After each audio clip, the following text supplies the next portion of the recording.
don't mind them seeing me get pretty. I don't know about all that. I mean, you ain't got to know. Hey, looking good though. You're looking all film over there. Hey, y'all need to do his hair toss off camera. You ain't gonna sit here and do me like this, dog. You ain't gonna do me like this, dog. I don't know what you're hating for. Hey, man, you looking all slim. you all you need to say when you see me is Ozempic. You know. That's all I need to say. So it works, man. Yeah, if you using it right, it does. But honestly, I wouldn't. So I did it earlier in the year, and I've only been doing it again the last 3 weeks. I got you. I wouldn't just on it. My body, when you get older, man, you know, your body starts to change. That's true. Certain stuff that man, I was talking to Uncle Anthony the other day. Me and Uncle Anthony was out there crying, laughing. We talking about our bodies changing. I said, Uncle Anthony, I used to think I wanted a lot of sex. I don't. I don't want no much sex. Yeah, once in a while I get there. Man, Uncle Anthony hollered there. Oh yeah, man, I pulled up at Walmart. I have to turn to my parking spot, and I'm walking past his truck, and he hit the horn. And I stopped, and I looked. First off, my eyes was going. Yeah. I couldn't see who it was. I was like, okay, I'm squinting. Okay. And I walked over there and said, man, you done made a drop of pee come out of me. I gotta go change my panty line. You got me like this here. Yeah. And we sat there and just talked about getting older and things on your body. He said when he turned 38, he looked at that baby and said, Melissa, something wrong. And that just so happened, you know, your body started doing stuff. Man, Hub commented y'all want to know where he's at, but right now he's in a batting cage. This dude here. He is not in no dog batting cage. He in a batting cage. I don't know why Hub got the idea, right, that the fact that this man who signed this, how much was this contract? 743? 765. Whatever it was. I don't know why Hub got the bright idea at the age of 46 that he gonna get a baseball contract just because this man got this. I want y'all to know something. That was Donnie's idea. I ain't gonna let you do Hub. But his thing though, if it was my idea, it's more realistic though. So I probably could. Why is your idea more realistic than Jerry's? I'm an athlete. So I'll probably be able to achieve that goal. You trying to now Hub on the hand, Hub on the hand, you know, that's far-fetched. Why?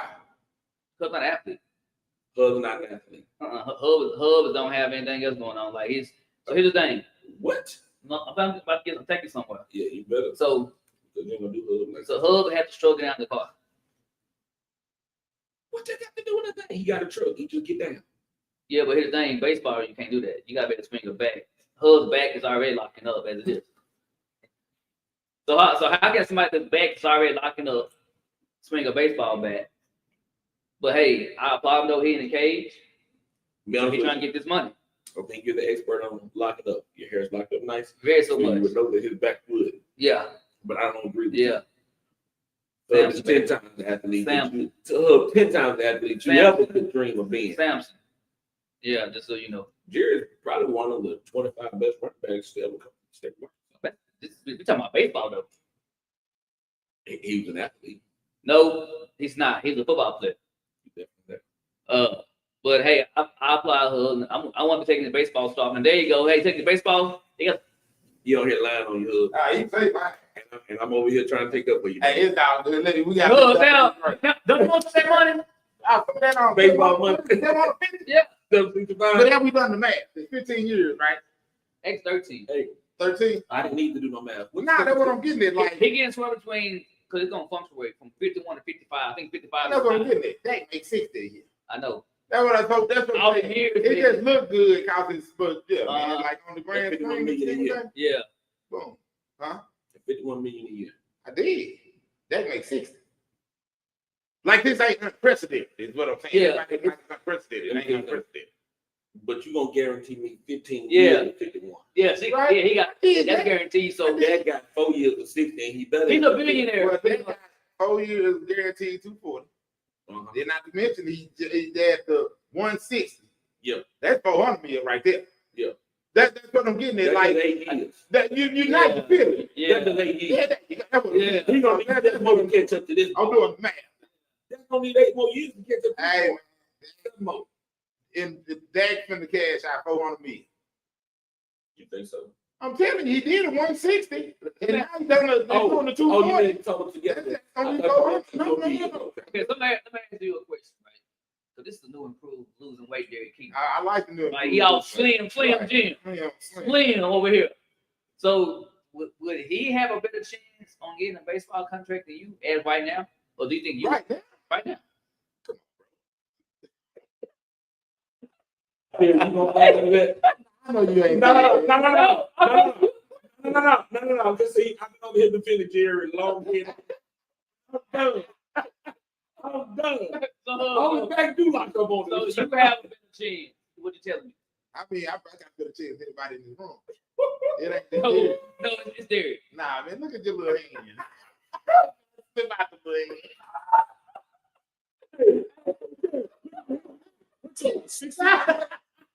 hand. Hold on, Yeah, I ain't putting no 30. I'm like that little old book of wild man. Yeah. Hey,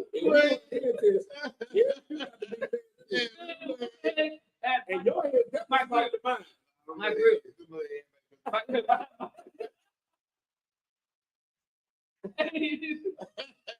Wow. Okay, I'm gonna tell you how you know the best baseball player. Which one of us would win that slap contest?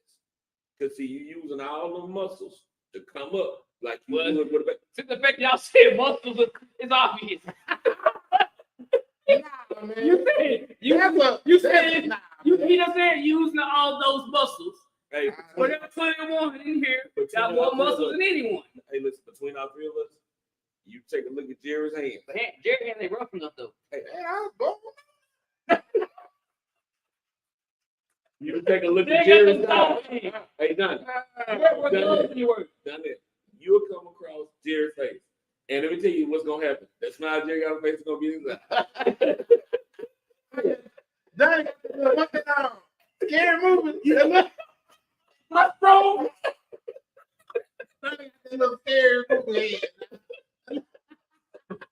Jerry gonna take your glass off and turn that head backwards. And Nah, now, man. let me tell you something. He gonna knock at least 7 of them. That's gonna be sitting up there looking like this all patches. Yeah, dog. Man. That's just the way I see it now. What y'all think about the college playoff? Anybody get snubbed? Did they got it right? They got that shit wrong. Well, I ain't mean you when I said it. I meant Derek. Did they get it right there? I think They didn't get that shit right. Let me tell you, people are always gonna listen. When it was 4, they got it wrong. Right. And you do this wrong. It's 12. Right. Man, let me tell you something. Them teams earn their way in. Right. No, they did. The seeding might be. You might can complain about the I seeding, don't care nothing but about you feel like the 12 is the right the right thing. Got it. Because let me tell you, SMU showed why they should be in there based upon. Dude, they had the number 115 easiest schedule in college football. Hey, whenever they played in their conference championship, They lost. They proved why they They should lost. be. They lost though. Done it be. Listen, But did they lose? hey, sometimes Did they lose? Hey, They Jerry, lost. Jerry, Got out to it. Sometimes. No, just because he say, just because They he got take the over- gas, man. hey, just because he interrupt me while I'm talking, that doesn't mean that he right.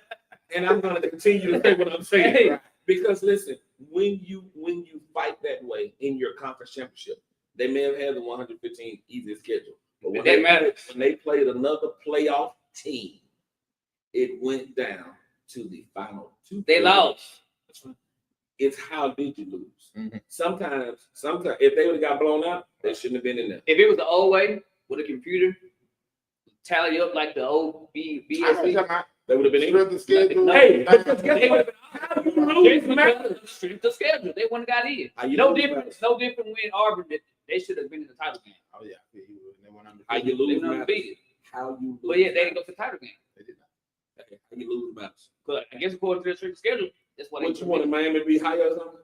No, they had their own fate. They just fucked that up. I feel that. So I like how you own it. yeah, Hey, they I like how you own Fuck him. Do not. But they were true.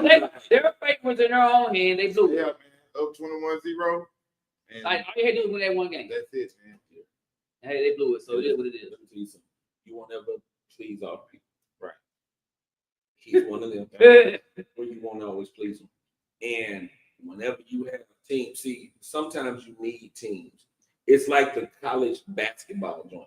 Mm-hmm. Nobody, you ain't never turned the TV on and say, "Oh, Creighton." Right. But because Creighton might be like, yo, listen, they got some guys that they match up well with this school. Right. Damn, Creighton done made it to the Elite Eight. See, they deserve that chance. Yes, Duke is your blue-collar powerhouse team, and we believe in Duke. But, man, on this day, Duquesne might be better than Duke. And you need those teams in there. They deserve shots. And they're not going to get shots if we continue just to allow Alabama, based upon their past, to get in. They should have got That's it. why they got it right. A 3-loss Bama team is better than a 1-loss SMU team because they had to go to that gun. Hey, switch conference team. And nobody told you to be in that conference. Switch conferences. You should have won it. I don't care. It's a You gun. should have won it. It's a gun. Now Texas had to go through It's a it. gun. Georgia had to go through it. I don't care. They went through the same It's a gun. conference, and they're in the playoffs. They didn't lose the 3 games just because you said don't make it long. I'm sick of you. You can't say that. They should have won. They didn't win. And because they did not, Hey, or a 3-loss SEC team over the SMU team with 1 loss. No. No. That schedule has to matter. Shouldn't have won. Shouldn't have lost. I mean, shouldn't have lost. You were that good, you wouldn't have lost. Yeah, and they had the inexcusable. Oklahoma beat down. They Tennessee's in the SEC. See, your excuse. Yeah, but it's SEC football. I did. Tennessee, how many SEC teams in there? Tennessee, Texas, Georgia. That's at least 3 out of the 12. That's it. Dog, that's 25%. 5% is the SEC. That's good. Yo, And put any one of those teams that it don't go like that. It does not go like that, Jerry. Boise State, It don't go like that. they dog walk. It don't go like that. Hey, Boise two State, things can be true. What you saying is true. hey, What that is saying is true. Boise State is going to run it for all the schools like this. I agree. Kind of like, No, they won't. Yes, Because they when will. Boise State played against when Boise State played against Oklahoma a few years back and they ran that Statue of Liberty play, they whooped Oklahoma's ass. The boy got down on his damn knee, and you act like Boise State should have been there. They should have been there then. They should be there now. they should have been there. They shouldn't be there right now. Nigga don't beat Oklahoma when they have Malcolm Gallagher doing the remix. It's my Don't do that. damn. No, Boise they State, belong what there. they got? They got 5. They deserve it. What? No, they don't. They earned it. And that first round bye, so they got a week to prepare while others playing. That following week is over for them. They're gonna get dogged. Watch and see. I think so too. They're gonna show everybody. Guess what? Them 4 and 5 stars that all the other teams got. At the end of the day, that stuff matters. Hey, the college football. Guess what? That stuff is been. Hey, The landscape of college football has started. by the way, to a lot. shout out to my boy Landon Jackson, taking team all SEC. I didn't even hear that. I think he's gonna say that. That's why I said it. Hey, this Landon. This ain't he did. But dog, the landscape has changed. Where now, because of NIL money, Right. Hey, boys that can afford Ashton Genty, I did. and he didn't take his ass to Clemson. I did. He ain't gonna pay him because they didn't want him. That's fine. Hey, guess what? You're the best running back in college football. No, he's not. Whether you're at Boise State, No, he's not the best running back in college football. Scatterford would be after that. He's not the best running back in college football. Are Because you? I would take any of those running backs from Texas over him. Donnie, you're an idiot. Yes, I would. I What's would their take name? any of those. What's their name? I don't know. And I would take Frazier from the Bulldogs over him. He's a true freshman.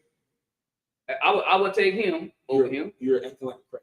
No, because here's the thing: when you going against these dogs every Saturday, I'm talking about guys that's they're just physical better than most. And your numbers, for instance, your number is how many rush yards? You got like 2,500. So you almost close to breaking the record. Yeah, close to breaking the record. Him at 25 in that conference he in versus somebody got 1,800 SEC, giving the SEC running back. Because he's playing against better competition. That shit matters. I agree with that. That matters. He playing against a whole bunch of first round, second round, third round D tackles. Yes, that DN, matters, dude. linebacker, safeties. I agree with that. They're playing against Landon Jackson. See now, so Jerry. okay, for instance, hey, so Jerry, the kid, Hey, the coach boy. I seen their daddy. I looked at Landon daddy. I was like, woo, boy. Hey, Jerry, have you ever seen it? big old dude. Hey, look here.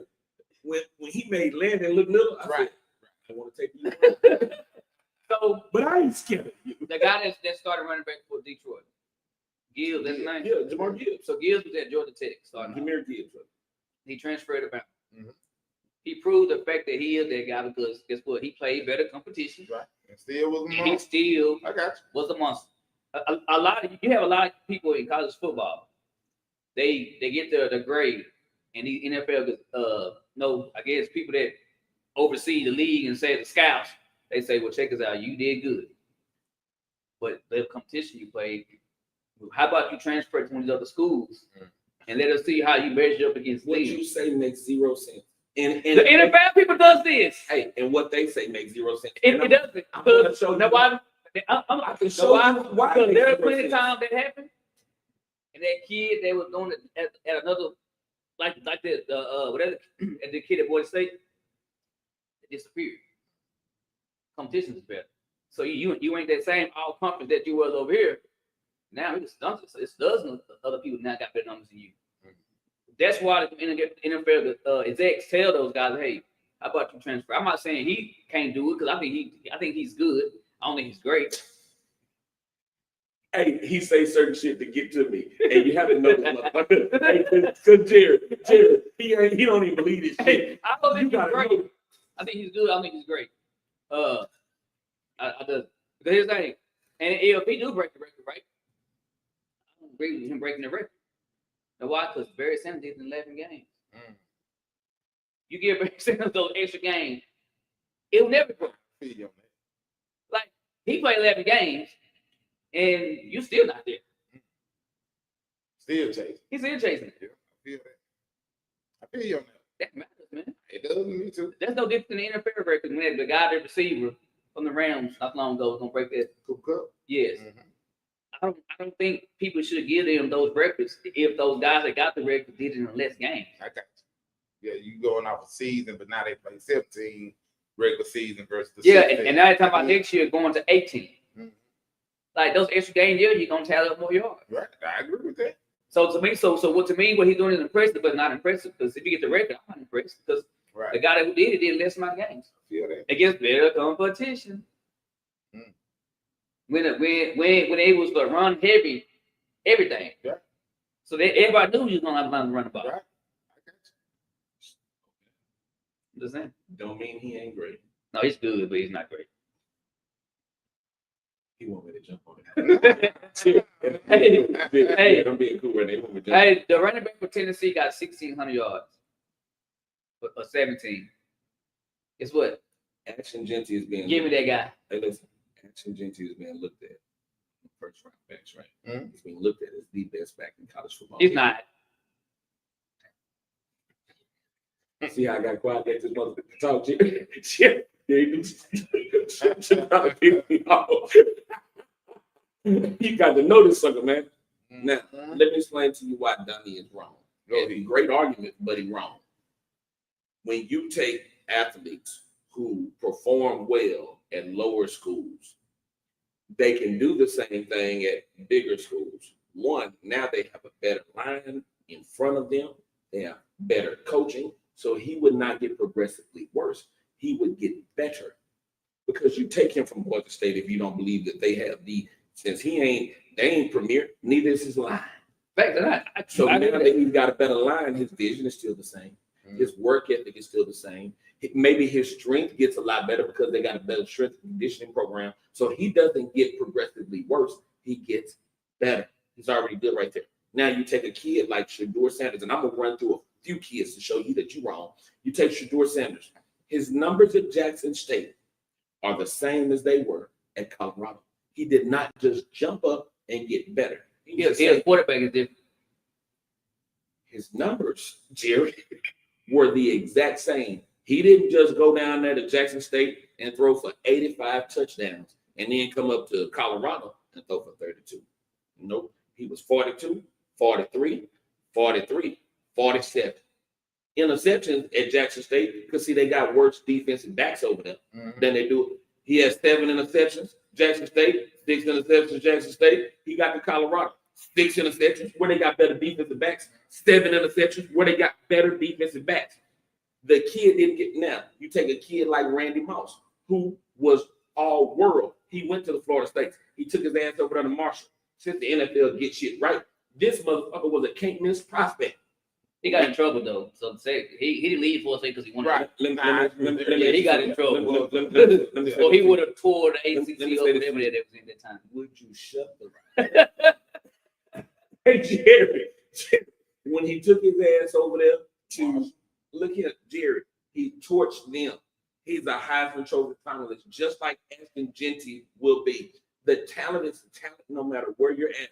You take Khalil Mack, who started out at like at Ohio State or wherever he started out at.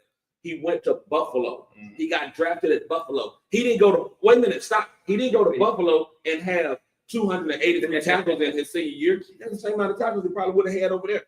Because he's still playing the game. The game has to be played. But then he's still a good draft pick. Just because where you go to school at does not diminish your talent. What did he transfer from? One of school. He's at Ohio State. He didn't transfer. He did not transfer.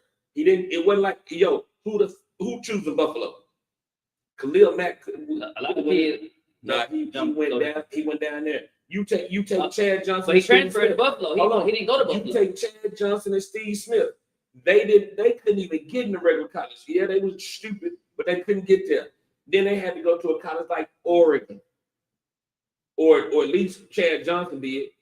Now they top tier guys in the NFL. Where you listen, if you're talented, they will find you.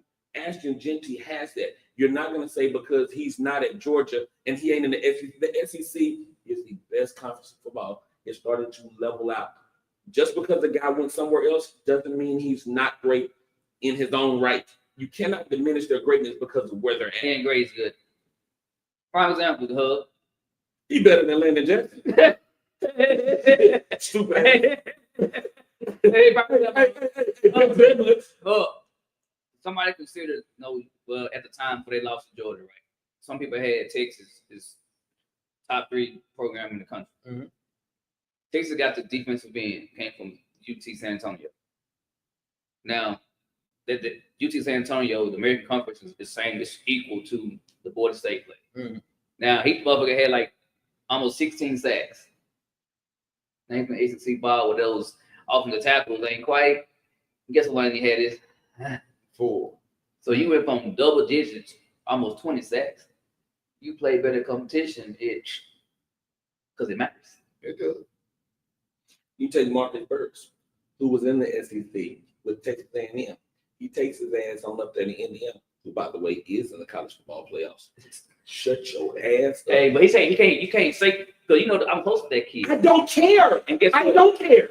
He doesn't play. He does play. He gets stats. Every week I check it. Check the boys every week. How you think I be on the just believe. Like, I'm close knit with the kid. I talk to the kid every Saturday. He doesn't play unless it's goal line. Jerry. If they're not bringing goal line in, Jerry, he in the college football playoffs. He's on the sideline. Jerry, he in the college football. That's the team. You try to speak on him. That's my boy. Jerry, he in the college football. He doesn't play. Jerry, every time I look at the name, the only thing I look at Indiana for is stats. Hey, again, I talk to the kid personally. Hey, Jerry, when he gets in the game, he does what he's supposed to do. All I can tell you is that I look at the boy. But every week I look at those. I hate to do my boy like this. That's fine. Jerry, every week when I look at the schools, I see his name in the stat column. Everybody name don't be in there all the time. But his don't either. Every week it is. No, it's not. Jerry, I talked to him. You said we talk about the game. Don't get What did you do? I ain't getting much time. No, I'm gonna prove it. I'm gonna. Jerry, That's no lie. What I know. Look, that's no lie. Hey Jerry, what I know is that he transferred schools, doing better now. Whether he the starter, whether he third team, whether he goes. But he's not doing better. That's what you're not getting. Yeah, it sure looks like it to me. But he's not getting Sure better. look like a match for me. He's Show enough, Jerry. But he's not getting better. That's the thing. You think he is, but he's not. Hey, is Landon in the college football playoffs? No. But Landon actually played. Did you see what I sent you about Landon? I did. Yeah, I thought that. Hey, listen. And I agree to that shit too, though. That deal was dead set. They was dead on. That's what you been saying. That's all. Yeah, I agree. Hey, dog. Yeah, Hey, Jerry, it's not hatred if what you're saying is true. Right. What I couldn't wait to send that shit to y'all. I was like, I'm telling the truth. Right. I'm not hating on the kid, but because when people love somebody, man, they gonna go above and beyond. Right. For their head. This is true. Okay, Jerry. So again, this kid was one of my boys. Right. How many games they played this year? 12. Mm-hmm. And he hasn't been hurt. The amount of games he actually played in, 7. Must have been a 7 I looked at, Jerry. 7. I Hub. looked at Jerry. Hub. So let me tell you this. Okay. So when they played Michigan, when they played Purdue, no tackles, no stats. Interior alignment. You Hold can't always measure what interior alignment do based upon stats. Hold on, because he's supposed to block it up like big. What you call it is free up your middle linebacker. And guess what? And if he's doing his job, they're the top 12 players. So out of 12 games, all right, my man only got 6 tackles. And Jerry, and if I looked on 7 games, and I seen that boy name in hey, I didn't say he was in their world beating. I said the boy had stats. No, but that's not good. For the interior alignment, you say what you want to You say. can go to let me go to the starters. Let me tell you this. Hey, do your thing. I'm just saying. Doesn't bother me at all. That's a lie, though. Doesn't bother me at all. That's a lie. I said, hey, he does like again. That's definitely can lie. No, They stats can don't be, lie. yes, they can. No, here's the thing. They lied on talked Ryan to him. Leaf. He don't play. They lied on Ryan Leaf. I think personally, when he got hurt, when he tore his Achilles, doing some dumb drill and some shit he shouldn't have been doing, that was down. Was everybody else doing the drill? Yeah, but you're a Did big everybody man. else get hurt? No, but Any other big man get hurt? but that's a drill. A big man shouldn't be doing backpedaling drills. You're not a DB. Mm-hmm. And when he got hurt, right? Drop in the coverage. Are you kidding? He doesn't drop in coverage. Sometimes they will. You don't know that. When he got hurt, I called University of Texas defensive line coach. I called Oklahoma defensive line coach. And there was one more, I can't remember who. He called their assistants. Go ahead. No, I called the head. I called defensive line coach. He didn't answer. No, Go ahead. they all answered. And Do it guess now. what? And Texas A&M. Do it now. Call one right now. See, when I make calls, they always pick up. Call one right now. Let's just prove Derek wrong. I ain't gonna call Texas. Jerry, who you want me to call famous my phone? Nobody, man. Jerry, I'm gonna prove it to him. Nobody. Listen, Jerry, I don't care. No, but it matters because these guys are D1 college coaches. I'm sure their pedigree and knowing what they have to do is better than some high school coaches. They didn't get there just because they don't know how they're doing. And all 3 of them, but these are all different schools. All 3 of them said, because they was all recruiting. Right. Ain't no way they hadn't doing them type drills. They said there ain't no damn reason why that boy should have been backpedaling. He said they should never do drills like they said there's too much weight to shield when you backpedaling. Because he wasn't backpedaling, so the drill was you backpedal. They blow the whistle, you run forward. Okay. Yeah. So now you gotta shift all that weight. Oh, I did. It pops. Mm. That's dumb. He's not a DB. He shouldn't be backpedaling. Hey, He was 280 pounds. if you would have seen me in the bedroom last night, hey, dear, all that weight shouldn't have been shit. I could have moved my back in, but instead I moved. but he should be doing that. And if all three schools that's trying to recruit this kid, I did what you said. Because now I did what you said. I'm trying to see David still gonna want Right. This is senior year. Mm, That's a big injury. that is. Now do I think So he did it in high school. Mhm. Oh, nigga, I thought you were talking about something that happened in college. no, it's in high school. That's what I'm saying. Like, why the fuck y'all got somebody at 280 pounds doing that type of drill? Hey, listen, he's still shooting shots over there at PG, and I like him to continue to shoot them. But- you should have just said it happened in Cleveland. No. So here's the thing. I wouldn't have fought you. Depends on what you're talking about. You should have said it. Hey, I'm just saying, I don't give a damn what school it was. It's known for kids that big to do back Tell seven me drills. this, bro, so I can ride the bus. That's what it was. It's So I high can ride school. the bus with you. But Sure, I just want to ride the bus. was you here when Landon Jackson was here? When he said, was you his last time he was here? Not the last time. He was I wasn't here when Nick was here. Yeah, he No, was. no. We was in this room. No, I didn't see Landon over here. I Uh, seen it. Yeah, I I seen that other host. But he even stated in here, I had to leave video of some other shit, and I'm mad because I was gonna clip that shit out. But he even said that school didn't teach him nothing. Really? And I'm surprised he said it. Because he knew we was he like, man, that school don't teach you nothing. Why would you flip it out? Why would you delete it? Because he said something he should never said that could have affected his I got college it. stuff. But I thought I was Mr. PC. I thought you didn't get. No, No, he like said he it. said it could have affected his like situation. Yeah. He might have said something he wouldn't. No, I wasn't. No, I don't know what I say, but I was protecting him. So y'all was lying on the same. I mean, he was lying. So you just So like, when we got the show, I said, "Hey, man, I gotta leak this." He said, "Man, thank you," wow, because he knew he fucked up. right. So, I actually think Landon is, to me, a good kid.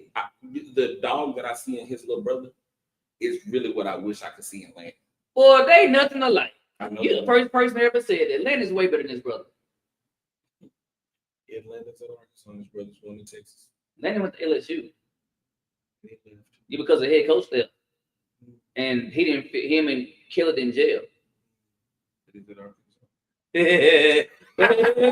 Check this out, though. Whoa. Check this out. Hey, listen. Oh, If after he goes to a worse school and he ain't shit. That's my check. ACC football. You still got a lot of just those LSUs and those Bama's, no Georgia tackle, Tennessee tackle. Still got a lot of those guys. Hey, see, Joe, he got in the portal. His argument is about whatever makes him look great. He Well, got- boy, when that kid got in the portal, so I think he was getting a portal before he hit the portal. He called me and said, "Hey man, I'm gonna get in the portal." I said, "Yeah." I said, "Do everybody know?" I said, "No." He said, "But I don't know where I'm going." He said, "He didn't want to go through the whole recruitment all over again." Mhm. He said, "But the minute he get in the portal, he said, he already come. The minute that boy name got in that portal, when I say it's like this high school again. Mm. Everybody is gonna be like that. wanted that kid, I but his mom's already made up where he wanted to go. Mhm. So he like, nah, I'm good." And if he was there, why didn't he take his ass to Georgia versus Arkansas? Because I didn't tell y'all that. Why can't? There is a reason. Yeah. See, I'm really sure why he won't. So it ain't my place to tell my man's business. It's my place. But you don't know though. The competition was last. No. See, one thing about Lennon, Arkansas he looked at doesn't me run last year. or shot or he never went to LSU in the first place. Arkansas looked at me last year. I played football with Jody. Prime example, he talking about Birds, right? When Birds got in the portal, right? He left Texas A&M. Right. When he got in the portal, guess what? Silence. Mm. We was nervous. Nobody wanted him. Mm. The way he ended up at Indiana, his coach, Coach Price, that ex-recruited him to Texas A&M, he knew the guy in Indiana. Mm. He said, "Man, do me one." Called him in, called him favor. Yeah, he said, "Hey man, I think he can play for y'all. We just had too many guys here that leapfrog." So that's how you look at in saying that, let me tell you something. but Team success should matter to you as well as your individual success. It should, right? And even though now I'm not talking about being drafted, I'm just talking about the experience in college football. Landon has experience individual success Mm-hmm. He has not experienced any team success because of the school that he went to, Arkansas. He could have experienced more success had he chosen a different school. He could have went to Boise State and would have had the same career that he had at Arkansas, but it would look better. I agree with that. But he'd also still be playing in the college football playoffs. I agree with that. Which looks so. Clayton leaves Oklahoma whenever it looked like Oklahoma is still the He goes to Arizona State, where he's now the starter. He ain't talked about enough. He's not. Mm-mm. Their program, and listen, and I watch those kids on impact plays, just impact plays. He may not get the sack, but he calls something else. I look at all of that when I'm watching them kids. I promise you, it's not just, and it ain't because, man, I'm head over heels about this boy. He's very impactful. When that boy stick them arms out to rush, you know his ass is rushing jack. That bull is a fool. And so, and even with Marcus, I understand Marcus could have went to Boise State, and I'm only using them because we're gonna talk about and probably been better than the guys they got at Boise State. He should have dropped that. But guess what? Boys wasn't even looking at him. Listen, but the school that he went to is still in the college football playoffs. His experience is better. So now that I'm saying I went to this team and I made them better. Clayton can say the same thing. When I got to Arizona State, they wasn't jack. So you can't say I can't say it for Marcus because last year they do well. Who, Indiana? Yeah, and the coach. And I didn't know what he was in last year, so I didn't pay attention. Yeah, the coaches got fired. They got James Madison coach. They brought him in this year, in which they brought in other guys. Okay. And they leapfrog Marcus. And I'm only talking about these guys locally. Nick Martin got hurt this year. Last year, he was looked at before the season as a Bednarik, like, yo, he's on the Bednarik watch list, which means, yo, you a badass linebacker. But then he gets hurt. Now, looking at it, because I look at all this stuff, looking at where they say he'll be drafted at, they like the 7th round. And if they put 7th round by your name, you will not be drafted. You will be one of the first calls that a team make as soon as the draft is over with. Hey, we didn't draft you, but we really see a spot for you. Come on in. I think Nick is good enough to make a team. I think he is, because I think Nick is humble enough to say, I'll play special teams and be a special teams captain. I think he can play. I think because he had a higher grade last year. He sure did. But that's because he was healthy. Yeah. The fact that he had a season injury. It hurt him. That hurt. This hurt him bad. He could have come out of there last year, Jared. I tried to. And got drafted. He could have come out of there. I believe he could have got drafted 5th round at least. I agree. Last year. That injury really screwed. I agree. Injury screwed that kid. But to me, he's the best one out of this whole group. He put in the work to become the best one. I said, well, I'm not gonna say that, and this is why I say this. Because I didn't have all 4 like in the gym working. To me, as far as him and Landon are 2 pieces and as far as they football players. Okay. Clayton has better upside because he's a better athlete. Okay. Like Clayton's very athletic. No, I get it. Hey, and Clayton, hey, Jerry, I don't know if you know this. Clayton is deceptively huge. And what I mean by that is, I took him around Ryan Davis. Ryan Davis is bigger than what a lot of people realize. Ryan Davis is a little taller than me. Man, Ryan was on his tiptoes trying to get up there where Clayton was because I had him come to a comedy show. This boy up here, man.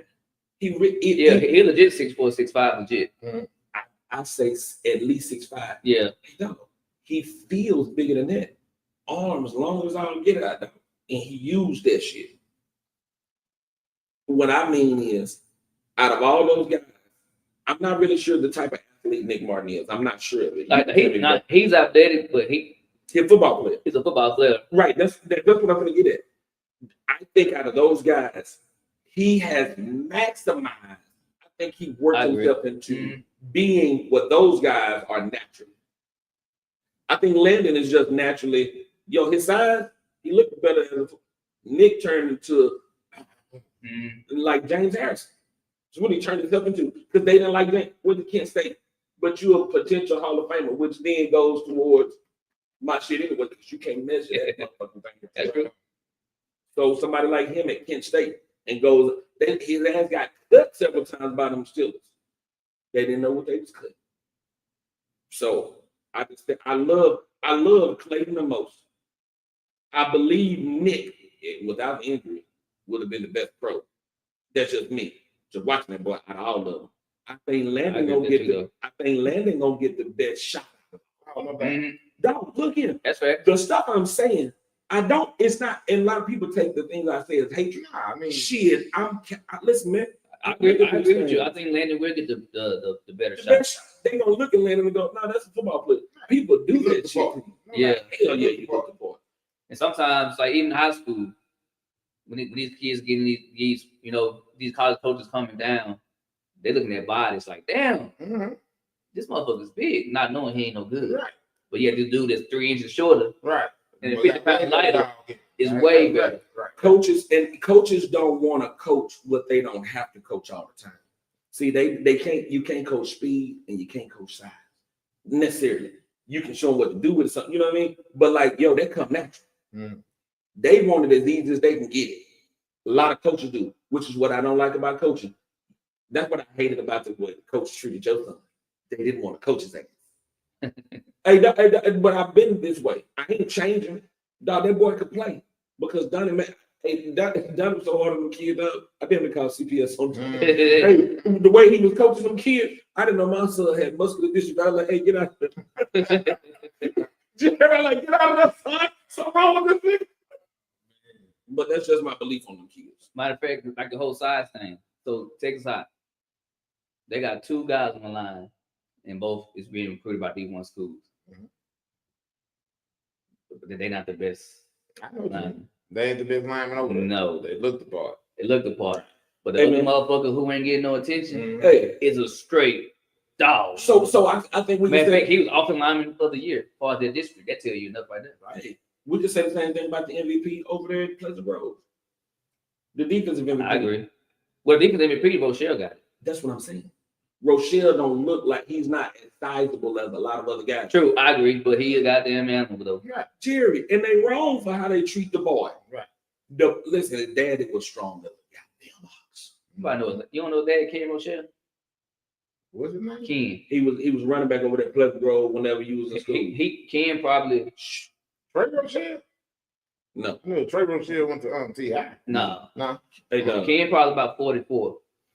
No, he older than me. He 45. I'm just he was class of 97, I believe. Mm. Jerry 96. He's 97. I'm 98. Like you 99. Like listen here. Boom. His son, Warren Sapp Jr. I heard that. Yeah, he got a small, but he got the weight. I got you. He ain't got the height. He only like 5. And so guess what they don't want to do. But guess who else didn't have that? Neither the boy that went to Pittsburgh. That's right. Didn't have it. And guess what? See, if people was about They said Ray Lewis was undersized. like I get it. hey dog, sometimes people can play ball. There you go. And Barry Rochelle can play ball. He can play. But guess what? His coach should be standing on a table yelling, "Hey guys, I know you looked at the other Jackson. Have you not seen Barry Rochelle? Right. The boy got a moat on him, man." And I told him, I hope that drive him to just go to a small school. I personally thought so. So the Lance kid he was first team. Lance Jackson. Yeah, he was the district overall MVP. Mm. I think Rochelle should have got it because he was that much of a game changer. Mm. Like, But they don't see him. Let me tell you what they're trying to do. They hedging their bets. yes, Dog, they hedging their bets on. We did this for you when you were in high school. Your future draft pick. Mhm. They don't believe in Rochelle. matter of fact, when Lanny was here, is that what he said about his brother? My brother don't play defense. He won't play He it. said he don't need to. Oh, He You want to said play tight end? he said no. My brother need to put on 50 more pounds from a tackle. wow. He said he don't have the attitude that you have to be on He defense. ain't mean enough for a Yes, defense. he said my Nah, brother right. need to put on some more pounds to become a tackle. Yeah. He said he's more athletic than me. Right. He said, but Quick feet. he said, but I had the attitude to play defense. Right. Mm. I did. He said he doesn't have it. Right. So I wish he would be on offense because he's better suited for that. Right. But I also think part of Landon's attitude. Listen here. I'm a pretty darn good wolf. I'm a pretty darn good wolf on my own. But boy, when the wolves and them packs, Landon had a pack of wolves with him. It did. With Nick and Mark. Hey, listen here, dog. The pack of wolves, them some gun, it'll make your attitude. Listen, when I know I got some other dogs with me, it make my bite a lot stronger, and I'm quicker to bite.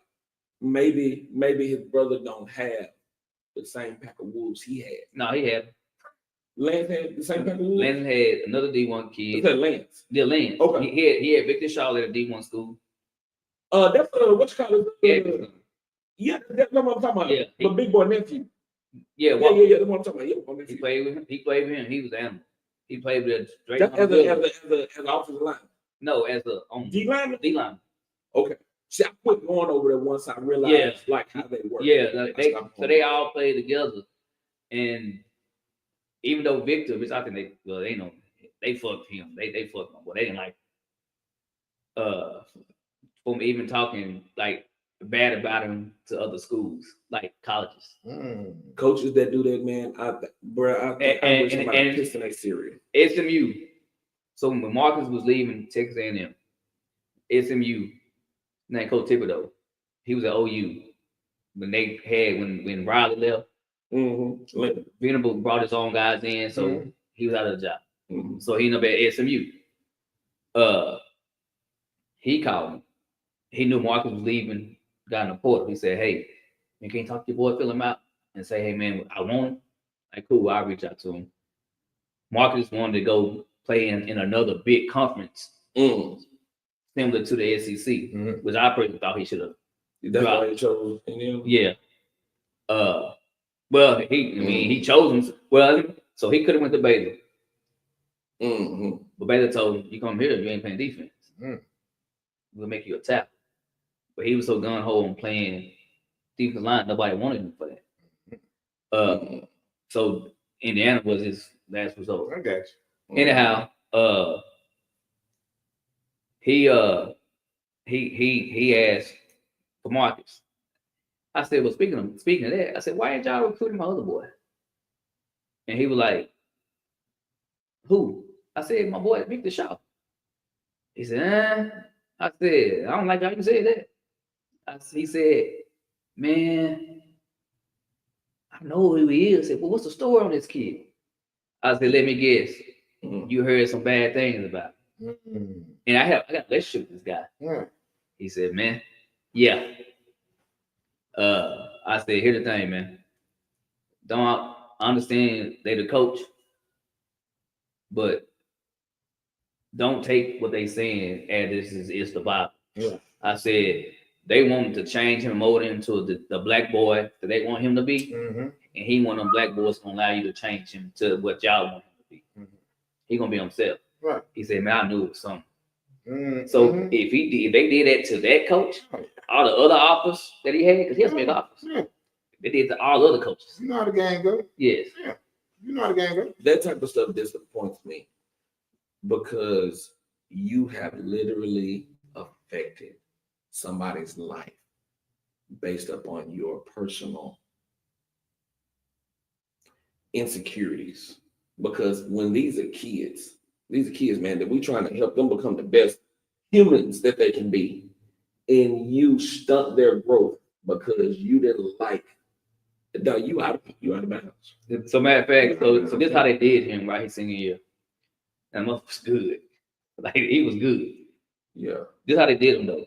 So they were playing Pittsburgh. And the fact that he wouldn't bow down to them, they talked the teams to having a team meeting so they can decide. Now keep in mind, they vote on team captain at the beginning of the season. They decided they needed another vote. This mid-season. Just to get him voted out. So they spilled whatever they had to spill to the teammates. So when they voted, everybody was the same. The captains, the 4 or 5 captains, however many they had, they was all same minus one. Him. So, but he one of them kids like, okay, it is what it is. I don't give a damn. So when his position coach actually came to him and said, hey man, how you good? He said, man, I don't care about none of that. I'm a football player. I'm gonna play football, not to be a captain. And said, well, by the way, we was told if you said anything on the field, You gotta come out the game because he one of those type of players, right? If you do something wrong as a teammate, he held you accountable for it, and he made he was he a little rough around the edge. yeah. Okay. Rough around the edge. And he would turn around and say something to him. Right. Well, they want you to be kumbaya and don't talk like that. And so, very first time he did it, that game, they took him out. Guess what? Things started changing in the game. They gotta put him back in.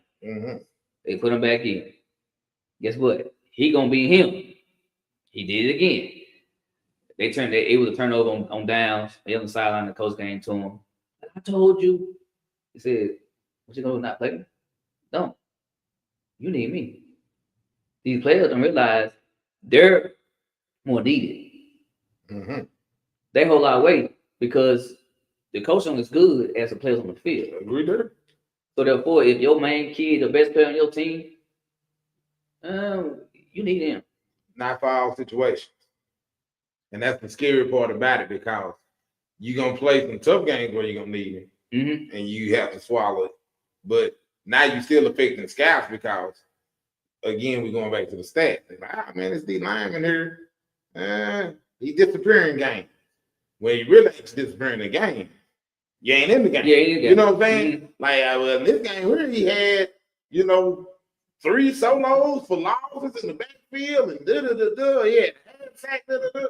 And then the next week, wins because you played some less competition. Now you did. But I'm going to tell you how they did him his senior year, right? So his senior year, he was like 250, 240. This size kid. Yeah. So there was another kid that was 270. Victor was fast coming off the ball. The other kid wasn't so much. Who would you have on the end? I mean, come on, no brain. But who did he have? He had the other kid on the end. Yeah, because they wanted Victor to have to deal with all that trash in the middle. Right. But guess what, though? His stats are still better. That make sense. He sound like a dog. Because he is. He sound like a dog. Yeah. Stories like this make me hate this city even more. Like real talk, I mean, this doesn't happen since the 90s. Like, this doesn't happen literally since it really has. the 90s. Hey, man, listen. I hate this city. No, I'm not done. It just gets worse. So, senior night. They had a senior pep rally, right? For senior night. Now, keep in mind, he's the best player on your team. And by a wide margin. Right. It ain't even close. No, and here's the thing, because guess what? You put him at tight end, you can't do nothing with him. Right. He's just an athlete. Yeah. Just a physical athlete. Like this. Yeah. Wherever you want to Like, put him inside. Yes, you couldn't stop at tight end either.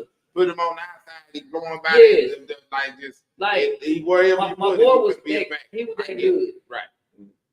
So senior night, well, the senior pep rally. So prior to all that, they went to every senior, right? Right. And they got a video of the kid. The coaches spoke on all the seniors. Right.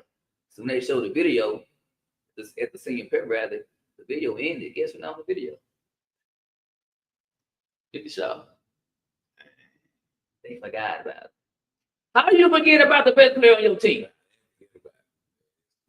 Yeah, what it is. How you forget about the best? So that's the type of shit that boy had to endure while he was in high school. I didn't see it up close. So this year, right? Right. He's in college. So that particular school. This shit makes me want to cry. But at least he still like that's what I'm just happy the kids still went to college, man. Now the hit Got so many of them that this happened to didn't even get a chance to go play nobody. So back in our era, you didn't get a chance to go play nobody. So when the sport is they had a college football kickoff right this year. Right. Unless you started cheerleading and went to the dome. They listed all their players, right? They had in college playing football. He won the Really? It took somebody to share what they posted and tag Victor in it and said, "Oh, I guess you don't count him." And Victor said, "Man, you don't care about them." And well, he did. So like then, like because he don't he care. answered like he's supposed to answer. So then they took it down just to put his name. Yeah, right, to retweet the list. Because somebody said something. Right. They weren't gonna acknowledge it at all, No. but when it got brought to their attention, then they had to. I got you. Yeah. That's terrible, man. That is terrible. You know, and the thing, the terrible part about it is, Jerry, there will be none of the people who are responsible for this. Because see, this is irresponsible Mhm. on a level.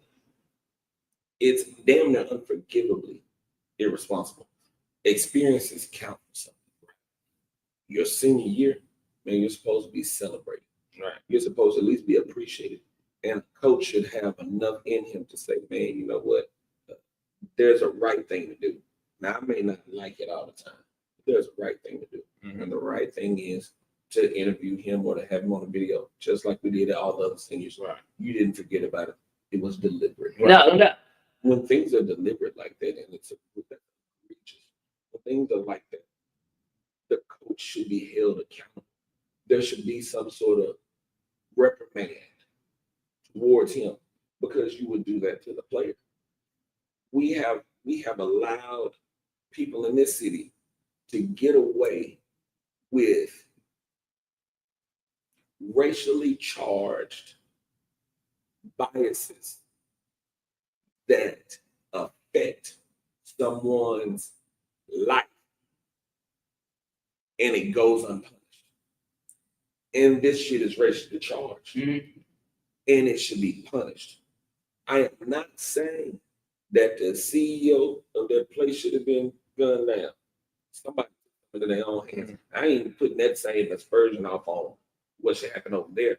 But there should be somebody that says these are children, and you will treat them as such. But see, now you said something earlier that stuck in my mind. Yeah, No, you did. For the simple fact, when you bring the peers in, because you told me they did a revote, Mhm. and when they revoted, I don't care what the coach saying about a guy. If he a good teammate, he a good teammate, and you're not finna sway me into doing nothing Mhm. against a good teammate. Right. So for them to take him out, if it's a legit vote, hey, y'all voting for captains again, and he ain't getting no votes, that would speak a lot toward his character for me. If you know what I'm saying? Mhm. That'd be like if us in this room, if we out playing something together and behind the closed doors, Derek a jerk, Derek an ass, Derek going hard. But early in the year, and y'all know how stuff, we out play sports. Yeah. A lot of times your captains ain't the best leaders. They just the talent. Yes. Yeah, you know what I'm saying? Got leaders and dogs. That's what exactly, but that's what I'm getting at. Everybody know that's just a fact. Yeah. You'll name somebody a captain just because they go so hard. Right. You name the captain, but sometimes the captain might not even be a star. Mhm. Like it's That's just true. somebody over there to just gut it out all day long, and you just like you admire how hard they going. So that's what when y'all was saying that the players did a revote, See, but and he wasn't on it. I was see, like, but you gotta understand what goes on. uh-huh. It's called programming. Right. Over there it is. Yes. It's worse than It's any called other school in programming. the damn city. Yeah. Okay. So the fact that you couldn't program. Because I remember, I won't drop a name, but when Mundo used to come on, there was a kid at Arkansas High that was really talented. We all thought he was gonna go somewhere, but Mundo was telling me about this kid attitude, and just like, and that's what I'm saying. Sometimes superstars. Now, I don't know this kid. I don't know that situation, but I'm just trying. I know how, as a coach, you got to nip, especially if they're a star, especially if they're a superstar and they have control a lot. That could the TO effect. Yeah, see, but for this, you're 100% correct. For this particular situation, that wasn't the case. Nothing like that. He ain't no Antonio Brown. Yeah, no, he's nothing like that. Hey, now look, He's the type of goddamn teammate player that you want. I feel you did. Jerry, feel you went to school with me. You went to school with me.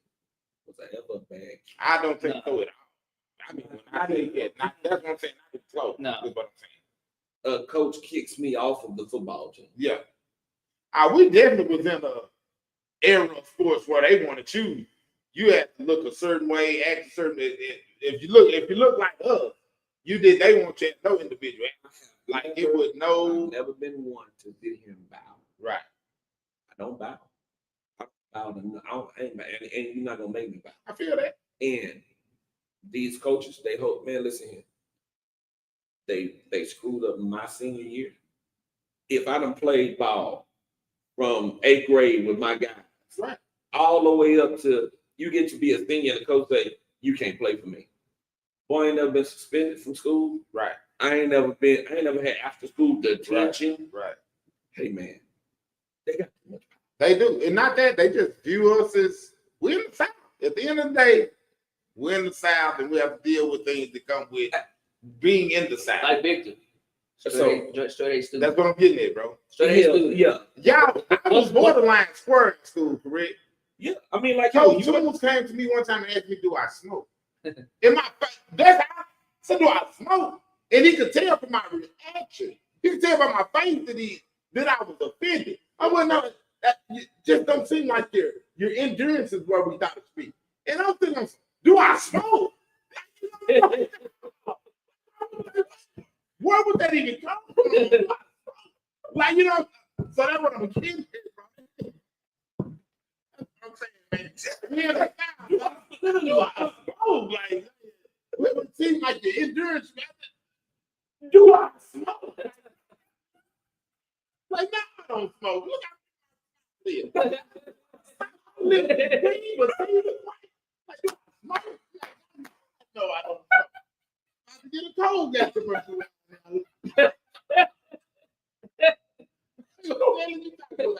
But that's what I'm saying, man. They just assume the worst in us. So and that's me, Mr. Yes sir, no sir, yes man, no man. No, So I can imagine how a kid it's a little rough around the head. It's like, yeah, now rough students. Man, He was like by the that's what I'm talking about. Right. That's he was it. like by the white, by the black. Right. He was like by the teachers. Like, dog, some of these people just be. That's what I'm saying. Uncle, that kid would have fit in and been a great student anywhere else but that. Right. I got the guy, and this is I think is a problem for us being honest. My friend Joseph Till, that's my buddy, right? We do that podcast on Tuesday night. Right. I've said some things to Joe that black people would say whenever white people are not around. Mm-hmm. In being honest about our experience. Mm-hmm. And I'm sharing those things with him to let him know why our reaction would be what it is, why our thought process is the way that it is, so that maybe he can understand. Now, I'm not trying to change his mind on his views, Boom. but I sure need you to understand why we are the way that we are. Joseph, but I do it on camera. You ain't gonna get to say, they'll be over there cooling his mind. Boy, that's a good one. And then I can't look in the mirror tomorrow. Man. Because we were talking about the Andrew Schultz thing and we get all that. And Joseph told me one time, he said, man, you know, I talked to some of my other black friends there, and they don't feel like you feel. I said, Joseph, they are afraid to tell you that they feel that way. I don't have an owner in this city. I don't punch a clock for nobody in this city. Right. Nobody in this city is in my field to where they can affect me out of the world. Right. I can talk bigger. I can stand with my chest out. Right. I can walk with my head up because you can't affect my paycheck here.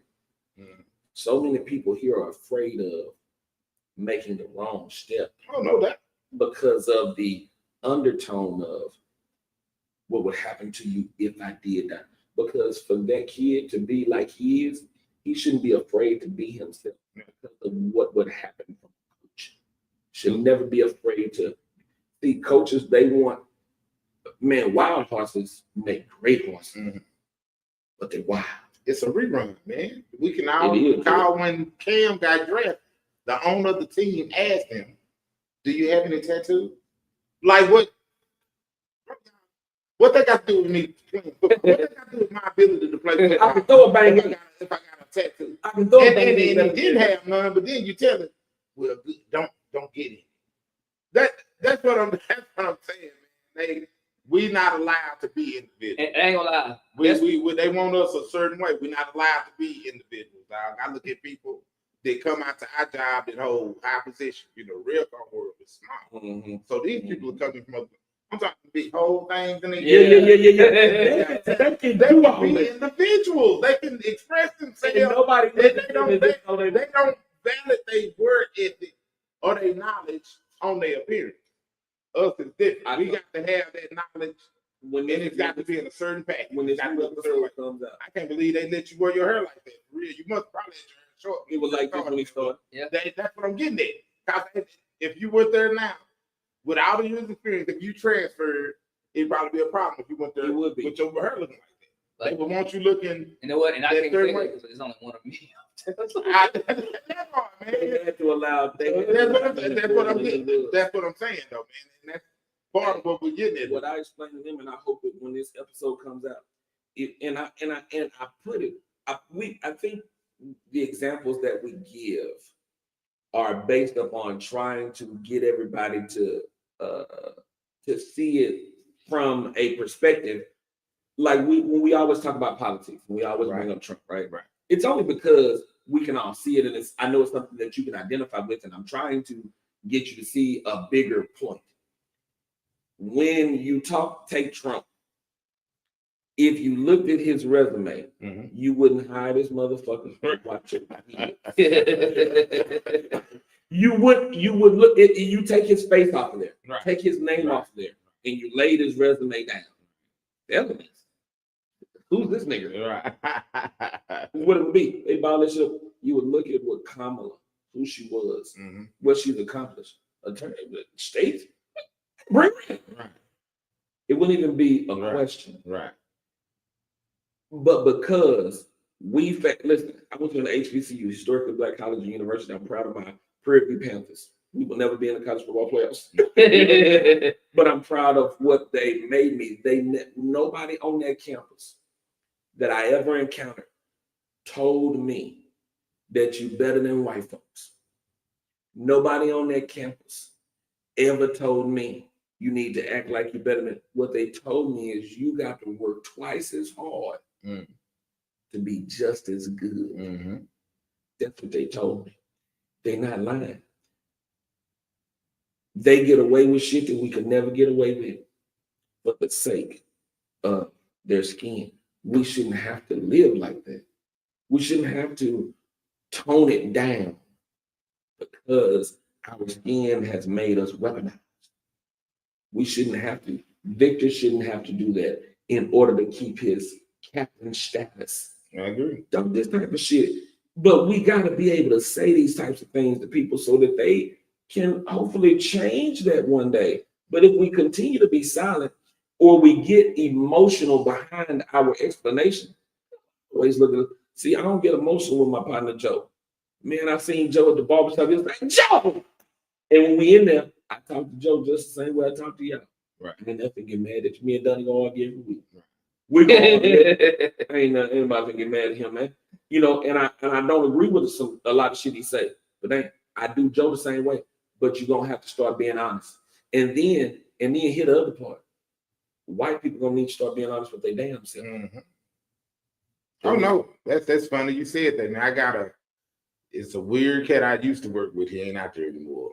But last night we call him Bishop. And me and him talking, and Bishop, like generational, he can trace his family roots back to his family fought for the Confederacy. Gotcha. You know what I'm saying? Like that kind of from fire. Just kind of give you the background. But you know, me and Bishop had real conversations, and we recalled a conversation one day. Two dudes in the break room having a heated debate. This one, the Kaepernick kneeling stuff was going on. And one of the guys that was black, of course, he riding for Cap. The other guy white. That's disrespectful, blah, blah, blah, blah, blah. He got real pissed off. Even though these two work together all the time and get along, this done drove a wedge between them because of the situation. And as the guy talking, I couldn't help but butt in. I said, man, I get it. And this with me and Bishop revisited this last time we talked. I said, I understand your patriotism. Black people understand y'all patriotism. We get it. We need y'all to understand our lack of patriotism. Our plights are different. Like your people came over, y'all conquerors, y'all kicked ass, y'all took over, you stake your claim, and boom, case in point. Ain't you down there on family land that y'all done had in your family for how long? And he went to hearing what I was saying. And I'm like, so man, in a case like that, understand why we not as patriotic. I said, we actually look at real patriotic blacks. It's like, if I see a black dude draped in an American flag, waving flag, I'm just thinking you're trying to be funny or something wrong with you. You know what I'm saying? Like, that boy, that's crazy. Like Don King be doing it. I'm like, Don hustle. He hustling. He hustle. Like, that's why I'm cool with it. Yeah. But like you see like a diehard patriotic brother, you be like, man, why you so patriotic, man? Knowing the plight. It was so people that look like you went to us to look at these black Republicans champion for Trump the way that they was. And the results are still the same. I told him this last night. You had all these black people Trump, he's the right guy for us. And Trump, see, representation does matter. Mm-hmm. It matters a lot. When Trump got in office, he gets to appoint all of these positions. The only time he called a black dude name so he could ask him to step out of the way so he can see a white guy. Hey, up. Yeah, yes, sir. Slide over. Who was that? Yeah. No, that's the only reason. You know, all them appointees. Or the only position where he appointed a black is over urban housing development. Handle the niggas in the hood for me, if you will. Oh man. Handle the niggas in the hood. It's a black child. No one can do it like you. Your people, we're trying to save them. I'm doing the black stuff. And so we've championed for you, bootlicked for you, kiss your ass, only to be overlooked by you once again. I mean, but they all do that too. And that's what I'm saying. But we have to, white men have to understand why we stand where we stand. I'm going to leave that into, and because we got to talk about Jamie Foxx's special, but I'm going to leave that into Andrew Schultz and Kendrick Lamar. You guys heard what's going on with them? Mm-mm. Have you heard what's going on with them? Andrew Schultz is a comedian. Andrew Schultz. Was that one of them that was at the Brady Road? That ain't the controversial one. No. That you're talking about. That's Tony Hinchcliffe. So Andrew Schultz really became one of the black phenomenon comedians whenever he was talking about Meek Mill and Puff Daddy. He's a black comedian? White guy. Okay, cool.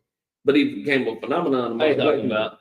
With the mustache? Yeah, I talking about. Funny, right? Sure. Yeah. Boom. Yeah, he's funny. I ain't gonna lie. So now, Kendrick Lamar came out with a new album, which I think everybody should listen to. Mm-hmm. Kendrick, you remember in American Gangster whenever Richie went to visit his gangster homeboy and he offered him a popcorn machine and said, excuse me, I got this really nice place out in Colorado. It could be yours. And Richie was like, no, why would you say that? His gangster friend said, listen, Richie, just leave Frank Lucas alone. What'd you say to me? That's how I feel about people with Kendrick Lamar. Just leave Kendrick Lamar alone. This nigga's a gangster. Kendrick Lamar put it in his song, Whacked Out Miracles. He had a line where he said, don't let no white comedian talk about no black woman. That's law. Andrew, there are only two white comedians that technically be talking about black women. Gary Owen, Andrew Schultz. Gary Owen's been married to now his second black woman. Gary had something to say like, damn, what I do? But he left it right there. Andrew Schultz took that line and say, damn, you telling you gonna tell we can't say nothing about black women, but black men be dogging them? Yeah, they bitches and hoes. He didn't say that, did he? They bitches and hoes, y'all. But you want to tell me what I can't say? He got it. Listen, to joke back, you can joke back, but to do what Andrew has done, to talk about, I can sleep with Kendrick Lamar. Ain't nothing he can do about it. If it was just me and him in the room, I'd rape him. That's buck breaking. You understand? But listen, Charlamagne is loving on him. Yeah. See, Kendrick said something, you said something back. That's all right. Like I told him last night, what Kendrick Lamar doing is he's trying to have an awakening happen amongst black people. Has it been always the right way to do it? Probably not. Right? But he's trying to say, listen, let's clean up our own house. We don't need no white comedian talking about no black woman. Let's make that a law amongst us. Because we got certain laws amongst ourselves. Andrew Schultz took that, ran with it. You ain't talking about the killing in the black neighborhood, all type of shit. When all you got to do is stay out of business. Stay out of black people's business. It has kept spiraling. You know who reminded me of? Because I talked about you with this. Last night I said he reminded me of Donnie. Andrew Schultz reminded me of Donnie. I'm gonna double down. Yeah. I can respect that. And he doubled down, but you doubling down, what you're doing is you're losing the black fan base, or at least a good portion of it, Right. that you just gained. I got a picture of my phone with Andrew Schultz. I was like, man, I'm a fan. I can't respect that though. Mhm. D.L. Hughley said something against it. Matt Barnes just said something against it. O'Shea Jackson said something against it. This Andrew Schultz told O'Shea Jackson Jr., and didn't your daddy make a song called No Vaseline? Damn, Andrew, you can't take the criticism from anybody. He's going in. He is exacting his white privilege. You're dogging out a black man because he said, don't let no white comedian talk about no black woman. That's law. And he won't let the situation go. I can't believe y'all ain't seen it. I probably should have told y'all. And it's like he don't want to let it go because he don't want being told from a black man what not to do. Yeah. Hey, look, and what really hurt my feelings with the whole Andrew Schultz situation. He's sitting on the couch with, I think it's like I don't know what to call this man, his nationality, like he's got another nationality. He ain't black, he ain't white, something other. You got a white boy right there, and you got a black dude, and the black dude just sitting there just laughing at all the shit. I can't stand on black people. I can't. That's like one of the things, right? Like my grandma and grandpa, they were married for 50 years before my grandpa passed. They'll still be married now that the age and passed. Mm-hmm. My grandma would say, somebody said about my grandpa, well, and I can say that about him. All right. You better not say that about him. I know I totally get it. Like you ain't with the culture like that to speak about the culture like that. And I think when we invite you into our culture, you need to respect it. All right. They come in here, put their feet up on the damn table, kick shit over, piss on it. And we like, no, you a guest in our house. Right. Because when you talk about it, that's why Eminem don't say shit. Right. That's why we love. No, that's because he understands the assignment. Mm-hmm. And that's why we love on him. Right. Right. Let us love, because this is our culture. Right. Hip hop is ours. Right. You don't get to do that. Comedy is for everybody. But dog, if you're gonna make a joke like that, man, make it to where it's funny. Mm-hmm. What you saying ain't funny. You want some. Now that's what I was on now. Comedy is I'm not against comics pushing envelope. Me neither. You know what I'm saying? So it depends. It's levels. I'm gonna show you how funny Andrew Schultz is. He made a joke about Meek Mill and Puff Daddy when everybody was saying Meek was gay. Mm-hmm. Andrew Schultz was so thoughtful in that joke. Man, he made Meek laugh at the shit, made Meek repost it and say that. That's how you tell a joke. It's funny. He was still talking about him being gay, but in such a funny ass way that you couldn't deny the humor. Right. This ain't funny. But and sometimes people can use being funny as a camouflage too. To say some other shit. Yeah. Oh, no doubt. No doubt. I mean, but that's what comedy is. Most comedians, that's what they do. They finna tell you some real shit, just saying it in a funny way. But us as our race, now saying certain things to certain people, just because you can say certain things to certain people, this particular black person, you get away with it. Mm-hmm. Says this motherfucker over here, right? I'm gonna see you out, and he's like, point at you, and they say, no, you got balls out, you got them head. Hey, I'm gonna tell you, all right. Hey, you need to be careful. Jerry, what Donnie is saying, I'm gonna show you in real time what you're talking about. Last night on the phone, Face on Love, and I'm not name dropping. I'm on the phone with him. He called and asked me a question. He got a white woman on the phone with him, and it was his homegirl. And I'm saying that to give you the whole story. He asked me a question. I told him, he said, I told you this is what it was. Blah, blah, blah. He also had a black woman on the phone with him too at the time. So the white woman, black woman, me and Faison. The black woman gets off the phone. Faison said, watch, I'm gonna call my Mexican homie. He gonna tell you the same thing. He calls the Mexican guy. Mexican dude. agrees with what me and Faison said. He said, I told you this is universal. While we on that phone, the Mexican guy says, man, I'm gonna tell you something. Faison has got it to where I can go on any comedy stage in this world and say nigga. He makes it. Yeah, I'm on. That's what I said. So he said, Y'all niggas just make better tacos. You Bro, really no. don't take a little bit. So he say nigga. He don't say nigga. He do say nigga, I think. Then the white woman says, yeah, me too. Then I say, make sure he with you when you say it. Say no. He was like, yeah. So look at him. That might work for you when you with him. Make sure he with you. Probably If that. you do it in front of me, I'm gonna knock your fucking block off. This happened like 4 years ago. There was a group of kids. They're not used to being around 30 South kids. I got you. And they was where they from. The black boys allowed them to say that. Yeah. I know what you're talking about. You have some of them So crews that don't let They do. ones with it's some of them around here. and I heard about it, right? Yeah. And I sent back the message to the kids. I said, hey, they may accept you saying that, Right. but then the type of Right. you go south of 30, Yeah. Right. they're the Don't do same that, kids. Right. Don't do that over You here. can't do that. Right. The minute you do, you better be ready. Right. Then like 2 goddamn weeks, they was on the other side of the interstate. Got folded up. They said it, and Lord have mercy. Yeah. I'm talking about, man. When I say it was bad, Right. I'm talking about sleep. You sleep. You sleep. Everybody go take night night. Like, One more night. bad. One more night. Yeah. Like it's bad, but Yeah. when I heard about it, I sent word. I said, hey, you gotta tell them Right. they gotta be careful. They don't Be know careful. how to track. That ain't gonna happen. And I was like, within like 2 weeks, when I'm talking about sleeping, Hey, everybody went to sleep.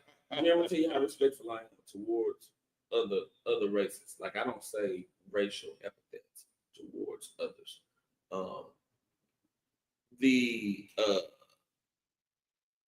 What comes in that premium box?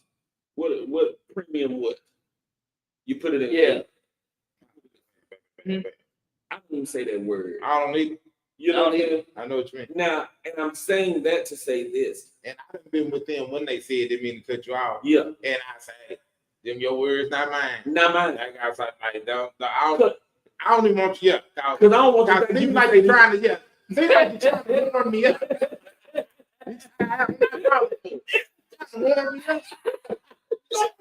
You said. I said. No. Them your words. That won't even see it right here. Because I don't want you to think Exactly. that it's okay for you Right. Totally agree. you have word, man, but don't say mine though. That's not even my vocabulary. I don't use it either. Like even like I you don't know, use it either. like the word bitch. No, what I'm saying, I'm saying it now. Jerry, What's my favorite word?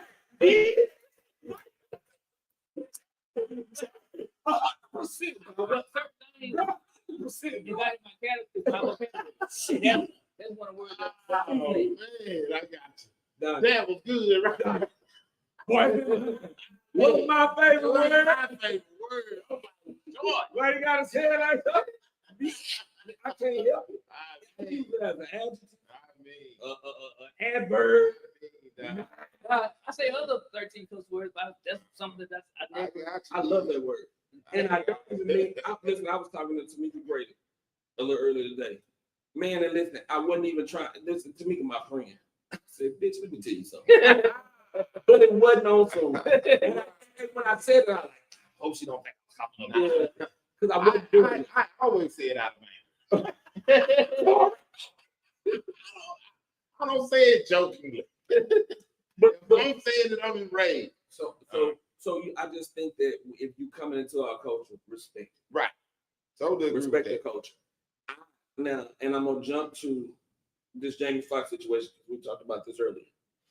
I made a post today about Jamie Foxx, his special, which they told me it was an event. Right. I haven't watched it yet, but I saw clips on TikTok. Because they are saying it's a comedy event, or it's just an event, and it's not a comedy special, then I guess it's worth you watching. Right. It's almost like a sit down with Barbara Walters, Right. but there's no Barbara Walters. It's just him. It's just him, and it's an interview. Let me tell you. I think usually I don't even make posts like this. Mm-hmm. I stay out of. I got you. Comparison. I haven't seen your post. So what type of post did you make? I saw the post, but go ahead. You can. No, tell him like what you thought. And that's what he know. I called him this morning when I read his post. I said, bro, I was gonna talk about this on the show later tonight. I said he beat me to when I saw you use the exact thing. Last night I said the people that thought this was great, clearly not fans of Ali Sadiq. Because if you're a fan of Ali Sadiq, you see that Jamie really plagiarized. You took Ali Sadiq's style of comedy and you failed miserably at his style of comedy. But and that's why I understood them. I'm like, Ali Sadiq is not he's getting bigger, but a lot of people ain't seen his style of comedy. So if you saw what Jamie did and you liked it, you're gonna love Ali Sadiq. Like if you think that was good, go to YouTube and put in Ali Sadiq, and you finna be thoroughly entertained because he's a great storyteller. That's what Jamie was coming. He was trying to tell his story, and Ali Sadiq tells great stories about his life. And he had the one when he was talking about his sister, and he literally he cried down, like damn near like you thought he was going to stop. Is he on Netflix? No. He is around. He's around. So I got to go to YouTube. Yes. Look him up. Yes. And when you see 1, 2, and 3. I want you to watch Jamie's first though. But then you check out you'll see what we're talking about.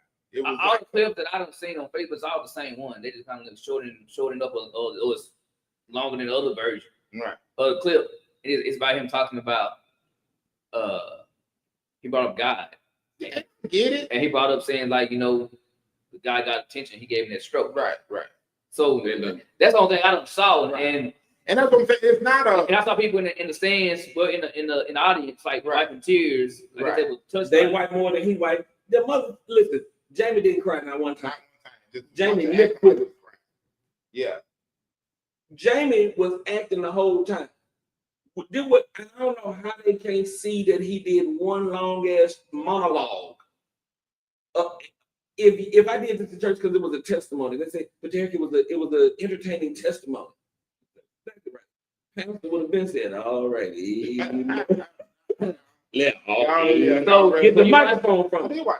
So I like watching comedy though. It ain't no comedy. No, I know. I'm saying. No, I'm just. We just need to tell you. So you're not be like. No. I mean, so I shouldn't watch it. Period. No, that's not. If it ain't good, it ain't good. No, he's a huge star who was MIA for a while. That's right. And he's giving you some background onto why he was MIA for a while. But I was reading like he said, so many people putting, oh, it was so funny and I laughed and I cried. I was like, it was entertaining from he's a big star and he's letting you know what's going on standpoint. But I can literally tell you, I watched the whole thing. I probably didn't laugh. So was it presented as a comedy special? Oh yeah. It was read that way?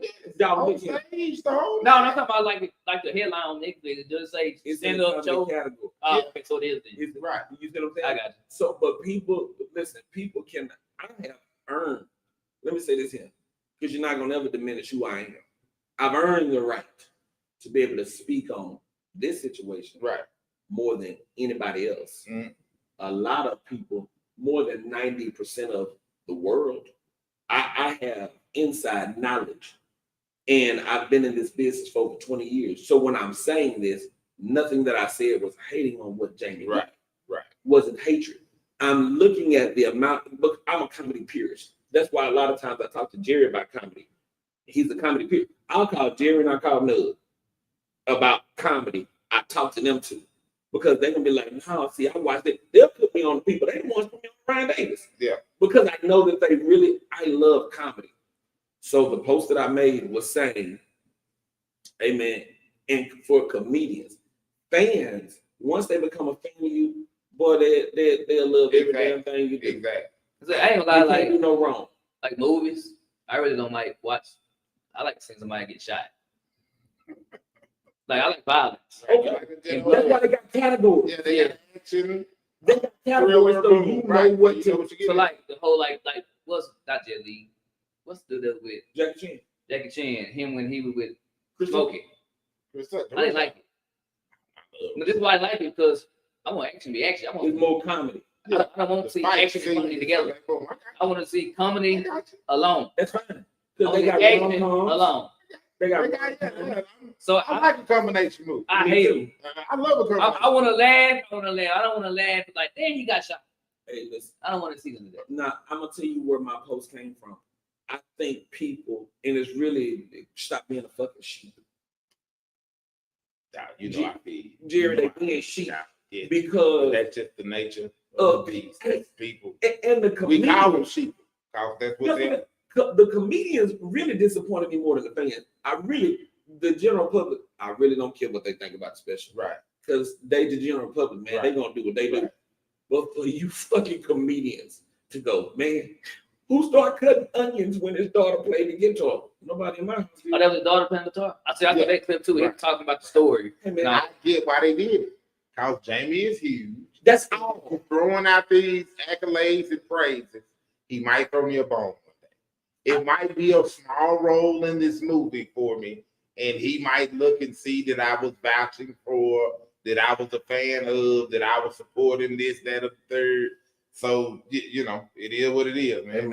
Amen. Listen here. Like This woman texts me and say, this post sounds like toxic topic.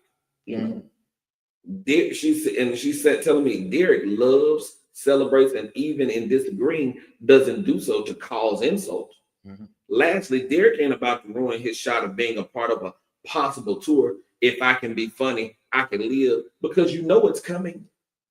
I love you, friend, and I miss you. And I rejected all that shit she said.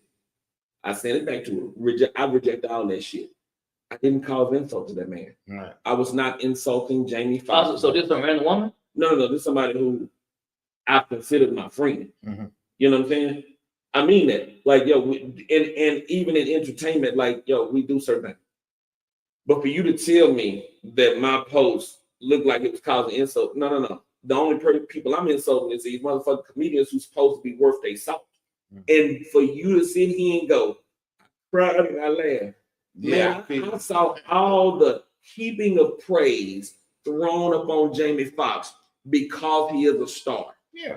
When if you're listen, man, the science is the science. It's like the sweet science of boxing. Y'all love boxing, and you know when jokers can really box, and you know when somebody bullshit. Right. And because you love it so much, you're not gonna accept the bullshit. Right. Mm-hmm. Yeah. That's bullshit. Yeah. You will be like, that's a gimmick. That's why you can't respect Jake Paul. Yeah, come on, right. man. It's a gimmick. Yeah. It's a gimmick. So because I saw and I see a real comedian over here in Ali Sadiq.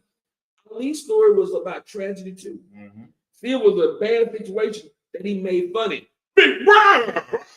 Big Brown! You know, he be the win. When you see it, you'll get what we say. I'm watching He is hilarious. So then, I text Ali at 4 o'clock this morning. I said, it's your fault.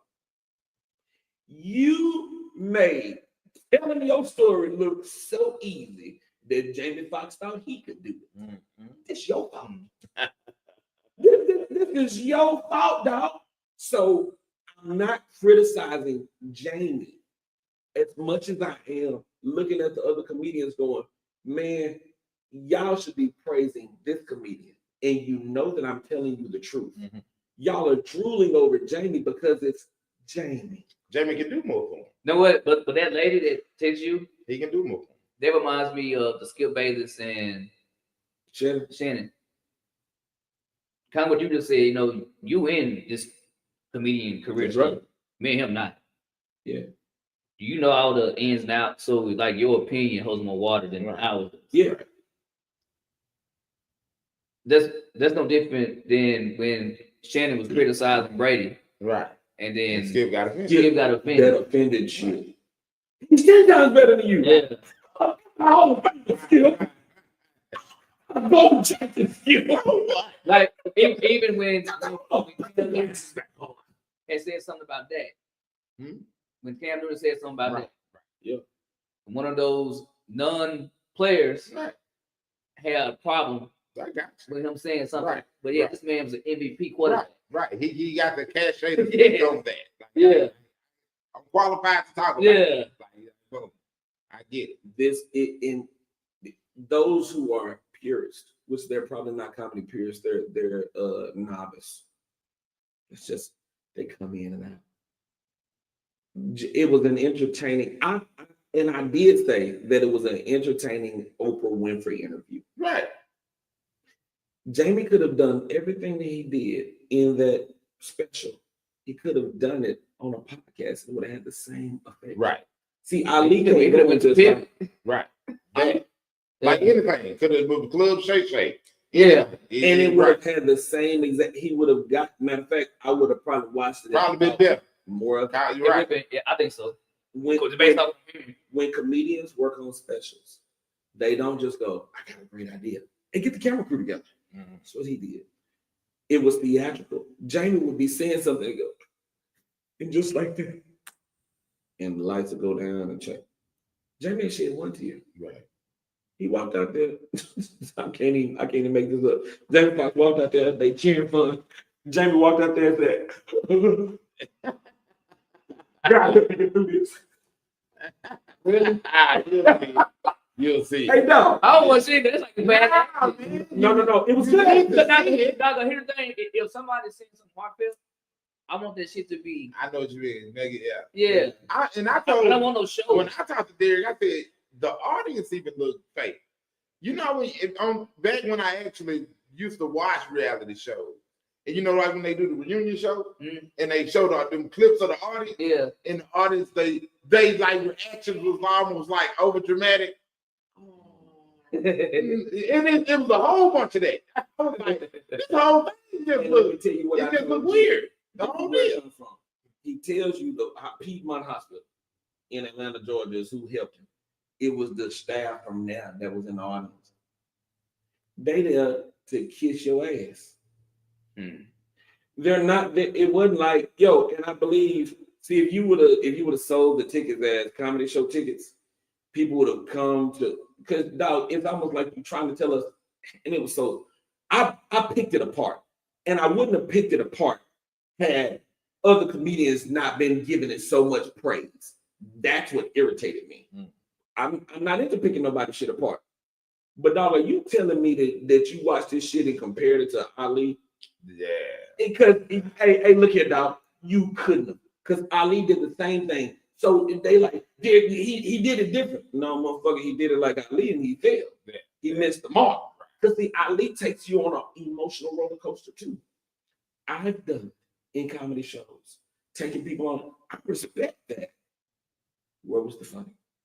You didn't land on any of the funny. Man, the dude, the funniest thing he said to me was, "It's 7 He imitated Cat Williams. That was good. That was it. But He his did a good impersonation job. has always been on point. His impersonation of Cat was a fun. I brought you one, like, demo. I feel It just wasn't a comedy show. But after people have explained it to me that it was just an event, Right. Okay. taking out the comedy section, Right. and I'd watch it as such. I wouldn't even watch it with comedic eyes. It's because I wasn't impressed. I was gonna watch it because I thought it was like a stand-up. That's why That's what I was looking That's for. why I took it in. Man, I didn't put one in the air. Let me go. It should be funny with 1.5. Yeah, it should have been. Man, I was like, man, put two in there. Now, like I said, for me, if you had a heartfelt story to tell, if you never told, he lip quivered for 40 Yeah, minutes. you need to see it on your own. like You do. one of the best heartfelt interviews I done saw in a very long time was on Pivot. It was the Beasley, Michael Beasley. Oh yeah. Man, that was. Oh yeah. You could felt identify that with it, to too. yes. I know you could. I know exactly what you To mean. the core of my soul. I felt it's like I envisioned myself sitting right where Michael Beasley was, and like I felt him what he was experiencing. That was crazy, man. Like let me tell that you, was crazy. let me tell you, I recommend anybody watch that. I'm gonna tell you how hypocritical people are. They said, "Dig, you tripping, man? Jamie almost died." Well, so did Tracy Morgan. Y'all ain't talking about that special nigga. Tracy Morgan, damn near, he got paid a lot of money by, Now, the funniest thing I heard from the Tracy Morgan thing was D.L. Hughley talking about what Tracy Morgan said to him. What he say? He said that when he heard about I just feel like it's funny already. it was, he said Tracy, he called Tracy, "Oh my God, man, I heard about what happened. I'm so thankful you okay." He said, "I could have got hit by a snapper. They're not even around no more." If I was gonna get hit, at least there was a wall. I could have got hit by a snapper. They're not even around no more.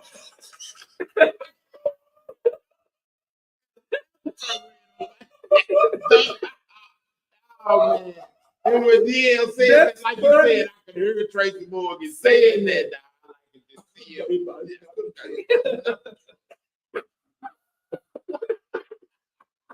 Nobody listen, I didn't look at it going, man, Jamie. Right. See, I'm not that fucking sentimental, Right. Emotional. I'm a very emotional man. I mean, people. It just didn't tug on my heartstrings. It damn sure did. And that's why I went to watch Ali Sadiq. When that boy talking about his that's what I'm talking about, man. Hey, dog, bro, you saw Ali, bro. He cried. Like he cried to the point I thought that somebody was gonna come out. They was gonna stop the comedy special. They gonna stop the show. Yeah, it was like he broke down, bro. Then he pulled it together and got right back on. And he showed us like that. He took you through the emotions. Right. You got emotional with him on that crying. Right. Then he was angry. Knock your fucking head up. And then he got back from it. Was like, bitch, you. He like one of the best story. Not one. He the best storytelling comic guy. So I'm watching this tonight. But this is what people don't understand. That's who taught me how to do comedy. Ali did an interview recently, and I got several phone calls. Dear, he mentioned your name in the interview. Why would he not? The early part of his career, I spent it on the road with. What are you talking about? That's dope. So listen. That's why people around here see they don't know, and I don't be bragging like that. That's what pisses me off when people be like, "Yeah, I don't even brag." This lady, and I have nothing against this lady, and I actually like her. She's a cool person. I know what you mean. She just came at you on some other stuff. She said, being that you're a local comedian, do you think? You already know what I meant. Yeah, she labeled to the local. Yeah. Like did you not just see me in Boston? Like But that's what people in this city will do. Yeah. And I don't subscribe to your limitations on who I Damn, am. so she said that in there? On Facebook. Well, maybe she meant. She didn't mean. I know what you meant. She didn't mean. She did not. You're a comic from here, not a local comic. And I had to readjust her. Right. Yeah. No, that's an insult. It was. Yeah, but she wasn't trying to. Yeah, that's what I'm saying. It's level too. It is. Like, and you got. I might say something out of pocket, but no malice was behind. She didn't have no malice was behind what she said. Nah, she was trying to get. So you saw it? No, I didn't see it, but I just listened to what he's saying. And if he called it, I can tell. Yeah. She wouldn't have took time to try to text him to read if it was malice like that. That's what right. I'm saying. She would have just threw the shade. Some people do. No, she wasn't shading. Okay. That girl wasn't shading. She wouldn't shade me. And if she would have been shading me, I'd have had a different response. Right. But I still took it personally. I get it. Like, you can correct it. Even though it ain't malice, I got to correct it. Yeah, because my location and where I live don't make it. Right. That's why after I do this show next Saturday for the campus, I'm not performing at Texas County no more. This city, you damn near got to set yourself on fire to make these jokers happen. What I've been, man, for me to go to Boston this past weekend and perform in front of who was it? Jimmy Yo-Yo? 12,000 people. To meet the man that I said Yo-Yo. What the hell? To meet the man that owned the Mirage. To sit here and get praise from him about my special or about my stand-up. Dog, these people in Texas County, I'm not shitting on the city. They don't appreciate who I am. And I could be too familiar. You know what? Check it out. Listen, no. He just said you're too excessive. No, They but can get a hold of you whenever. that's not even it They either. got your phone number. They Part of that's his fault. And it Go ain't ahead. about I that really they can did. contact him. Let me see. It's about his prices that he always gave them. Mhm. Because if you give him keep giving him discounts, They're gonna treat you like they're gonna treat you like a damn discount. So I blame him for that. No, I agree with that. Like, my man, make them pay you. I don't give a fuck because you know somebody.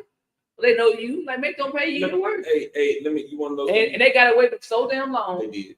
By nickel and diming him. But yeah, they'll pay that motherfucker Omar Good, whatever fuck his goddamn name. Oh, that's tough.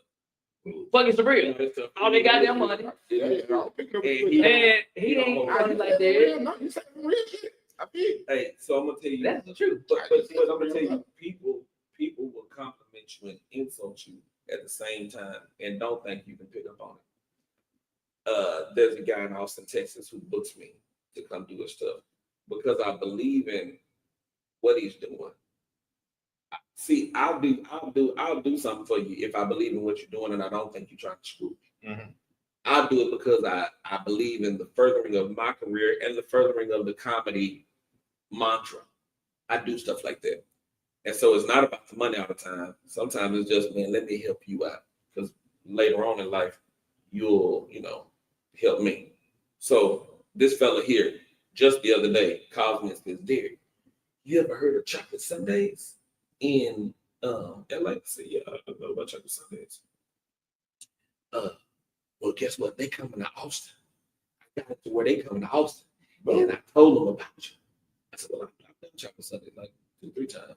I know y'all want everybody to be on the videos, but I never signed up to be on the videos. But I've done it. I got the video on my phone if you'd like to see it. Yeah. See, I told them about you, man. So I hey, you got to be on that thing, if you can. And I said, listen, man, get somebody else opportunity. I'm not shitting on opportunities because I can recognize them. But I'm gonna tell you what I also recognize. I recognize when you're using it too. And because I can recognize that shit, what I said to him was, well, I'm gonna tell you, man, I appreciate everything you've done, but I'm not sure I can come down there for the price that you've been paying me. It's not worth it to me like that. I appreciate you. In the same breath as he said, you listen to him, I think you the greatest storyteller in the game. You one of the best comedians ever. And I said, I don't think I can come. You know, this motherfucker turned right around and said, well, you don't be selling tickets like that no way. Look at Nick. You made it pull him through. Look at Nick. I don't know what you think. Who you think you is? In the same boy. You got a dollar bill on the hand and all what? Oh, you must be Chris. See, that's what you're trying to use. Again, that is, I ain't gonna lie. Again, we talk. He got a good heart. Of course. People use that to their advantage. Oh, no. They use it to their advantage. Right.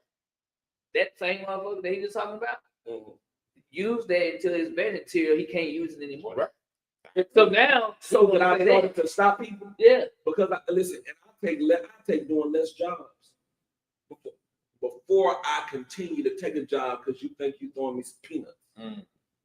I'm not no motherfucking monkey. I don't dance for peanuts. I'm at the place where I'm taking my grandfather's advice. Something you just did, and I know we got to wrap up. My grandfather, and I probably told the story on here, Jared. He owned the farm, and he would take the cow manure. Manure is fertilizer, right? And it can help you grow your stuff and all that. Papa told me, he said, son, I used to bag that manure up and set it out there on the road, like on the edge of the road, and tell people, I had a sign, free manure, just pick up, get what you need. He said, son, for long, whole neighborhood started stinking. Because ain't nobody come pick it up. That manure sat there. He said, so I could load it on the back of my truck, took it up to Skaggs. You know, Skaggs gonna stay right. So I took it up to Skaggs and I started selling it. And that shit, he said, that shit was flying off the shelf. He said, "Do you know what your papa trying to tell you?" Not really. He said, "Don't nobody want your shit until you put a price on it." Mm-hmm. Third grade education, dog. Don't nobody want your shit. Life. Don't nobody want you. It was the same shit he sold was actually free. Mm-hmm. Put a price on. But I'd love to have some. That's how I am about my comedy career right now. Yeah, it may not be everybody's cup of tea, and you may not believe it's worth, but I know what it's worth because I've seen it in my writing for others who you praise. Mm-hmm. I've seen it. Yeah, I've seen it. So, now before we get off, what's your thoughts on Jay-Z? Is it gonna be in a whole nother Diddy situation? I mean, it's definitely gonna get real. But I mean, if he was a regular person, we would just track his hat. All right, him and R. Kelly were best friends, correct? No, they weren't best friends. They were R. Kelly and Jake. The dude do a little dig. Yeah, They were tight. Yeah, they were. They were They were tight. Yeah, and it's rumored. Beyonce if you done some research, yeah, I did. Jay-Z was with Aaliyah. He liked R. Kelly. Yeah, I knew that. Like, and she was on there. he has a pattern of liking young girls. Is what I'm saying. Mm. And a dude on his level, they don't come for you until they got something. That's just how the game goes. So they clearly got something. And this takes me back to when you was mad at Cat. Cat 2024. They was finna get exposed, dog. Cat do something, dog. Cat was like, hey man. These I boys wasn't mad because the nigga said that earthquake can't read. nah, but what he I hope he ain't watching. But when he said it, I mean, what you thought? I was butchering your name. I said, man. You said, huh? The nigga can't read shit. You know, way back when he bought earthquake to take the camera. And then when Cat said that, I said, no, Derek, Cat said that. I knew Cat was at some of these interviews. I like that. Derek told me that years ago. You know, I See that day, I see them. Hey, what you do for Landon? What you do for Landon?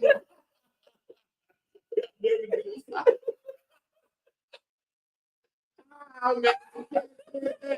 I was like, dog, Derek told us that. Hey, you want to know what that said? Nigga When I read. saw Jimmy this weekend, he goes, you know, you remember when you got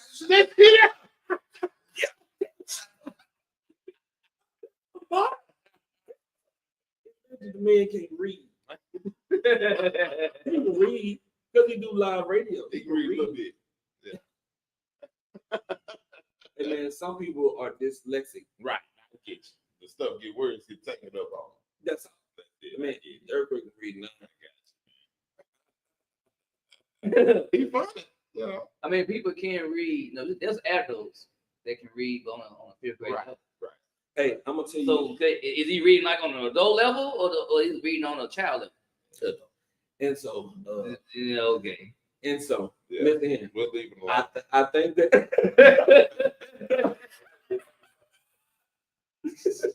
2-hour interview, and this is what we're gonna do. Hey, look. Jay-Z thing. I won't jump on Jay-Z anymore. I won't jump on Diddy anymore. I won't jump on Kanye, none of that.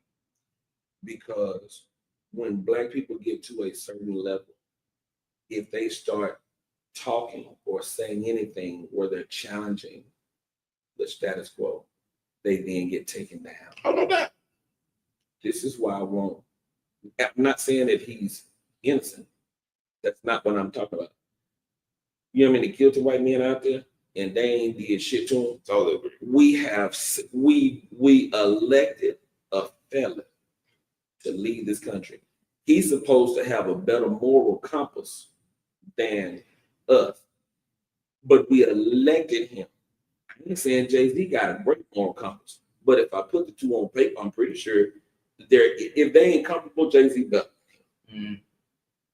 When we overlook Graceland is still a very valuable place. People are doing Elvis impersonations, and he was a pedophile. Yeah. We can prove it, but you're still making money off of his name. But you don't do white men the same way you do black men. But you name me the black billionaires that are entertainers in the United States of America. Jordan, he quiet. He don't say shit because he already know. Mm-hmm. He keep his billionaire status. Kanye, you start talking too goddamn much. Take that nigga's billionaire status. Fuck that. I got the liquor. Man, I'm gonna do da da da da. Y'all need to stop treating us like this. Take that nigga billionaire status. Byron Allen, who owns the Weather Channel. Damn, that nigga slipping on the billions on us. Better not fuck up, Byron. We got your ass. See, you ain't saying shit to Byron Allen. You take Jay-Z, who's a billionaire, over the Super Bowl. Man, we don't like what this. Listen, that nigga too. Take him down. There is a. To me, it feels, and I'm not being a conspiracy theorist. I do see an organized witch hunt, as it probably is legit on the things that they've done. You can prove that they are criminals. I can agree to that. What I am saying is there ain't no more criminal than them white folks. I totally agree. But and I explained this to him last night. I'll explain again today. The reason we were so happy when OJ got off is because the system worked your ass. Right. See, there's never punishment for them when they do. It's only punishment for us when we do. When they are just as egregious. I'm not going to call them way more egregious. They're just as guilty, just as wrong. And I always go back to Trump because it's the biggest visible thing that you see. Man, listen, they overlook what white men do and they trash black men, and we help them. We are O.J. Simpson at the beginning of Roots. Gather the niggas up for us and help put them on the boat. That's why I won't contribute to that. He can be guilty, but hey, you figure it out on your own. Figure it out on your own. A lot of people, whenever my brother, and I'm gonna say it like this, my brother went on trial. The reason that part of the family don't fuck with me, they wanted me to serve my brother's head up on a platter. Fuck you. If he's guilty, you get him on your own. You won't do it with my help. That's all I'm saying. Get the motherfucker on your own. And if they're guilty, we'll deal with the consequences. But you want me to help you serve my brother's head up on a platter. You got me fucked up. Do it on your own. So I can't live with myself if I help you do it. And if you get them, I can live with that. But I'm not going to help you. I'm not going to help them bring down Jay-Z, Puffy, none of them. Now I look at it differently. You going deeper than I'm going. Yeah, I'm on some, bro. Wickedness is wickedness. Whoever do it is what I'm on. So if they did it, oh well. I get it. You know, and I guess that's the age in me because y'all don't get more biblical. And I just feel like these boys' contracts with Satan is expiring because y'all, you've been knowing how these folks did that. That's I saw 20 years ago stuff on YouTube where it was showing that Jay-Z had something going with Aaliyah before. Yeah. R. Kelly did. You know what I'm saying? And R. Kelly was with him when she was 15. That's right. So if Jay-Z was before that, you know what I'm saying? That's really like so. Yeah. That's like that. So when all this, I think, man, what it is, people don't. They say they believe in God and the devil, but I don't think they do. They think it's just like this punchline, a metaphor, or something cool to say. It really are principalities. Spiritual wickedness in high places, and like people are dealing with these spiritual wickedness, and like you amass these fortunes and make these deals and whatever you're doing, and then when time is up, why is it that? Because white people, Woody Allen, we can go to the list and go on. I agree. They're not punished for it. I agree. There's no punishment for them. I agree. That's why our plight is always been different. Yeah, it's always different. And Jared, I'm agreeing with you. Just like I tell people that when they be talking about their amendment laws, I'm like, bro, where were you when these laws were written? Shit, we were property when these laws. So the hint, that's why they don't respect the fact that you can open carry. I can't open carry. Now it's a cost that could come with me trying to do the same thing you doing, even though it's my amendment right. Like it's different rules. And we all know it's like that. When some people I watch get pulled over and they go ham on the cops, I'm like, you got to shut the fuck up. No, when I see what people don't be like, boy, that must be nice. It got to be charged. What the hell? Jill, they come to my car. This motherfucker out here, hands still in him. You feel me? Yes, Because sir. we know the rules. We know it's just different. It's a different dynamic with us, man. So, like, and you're exactly right.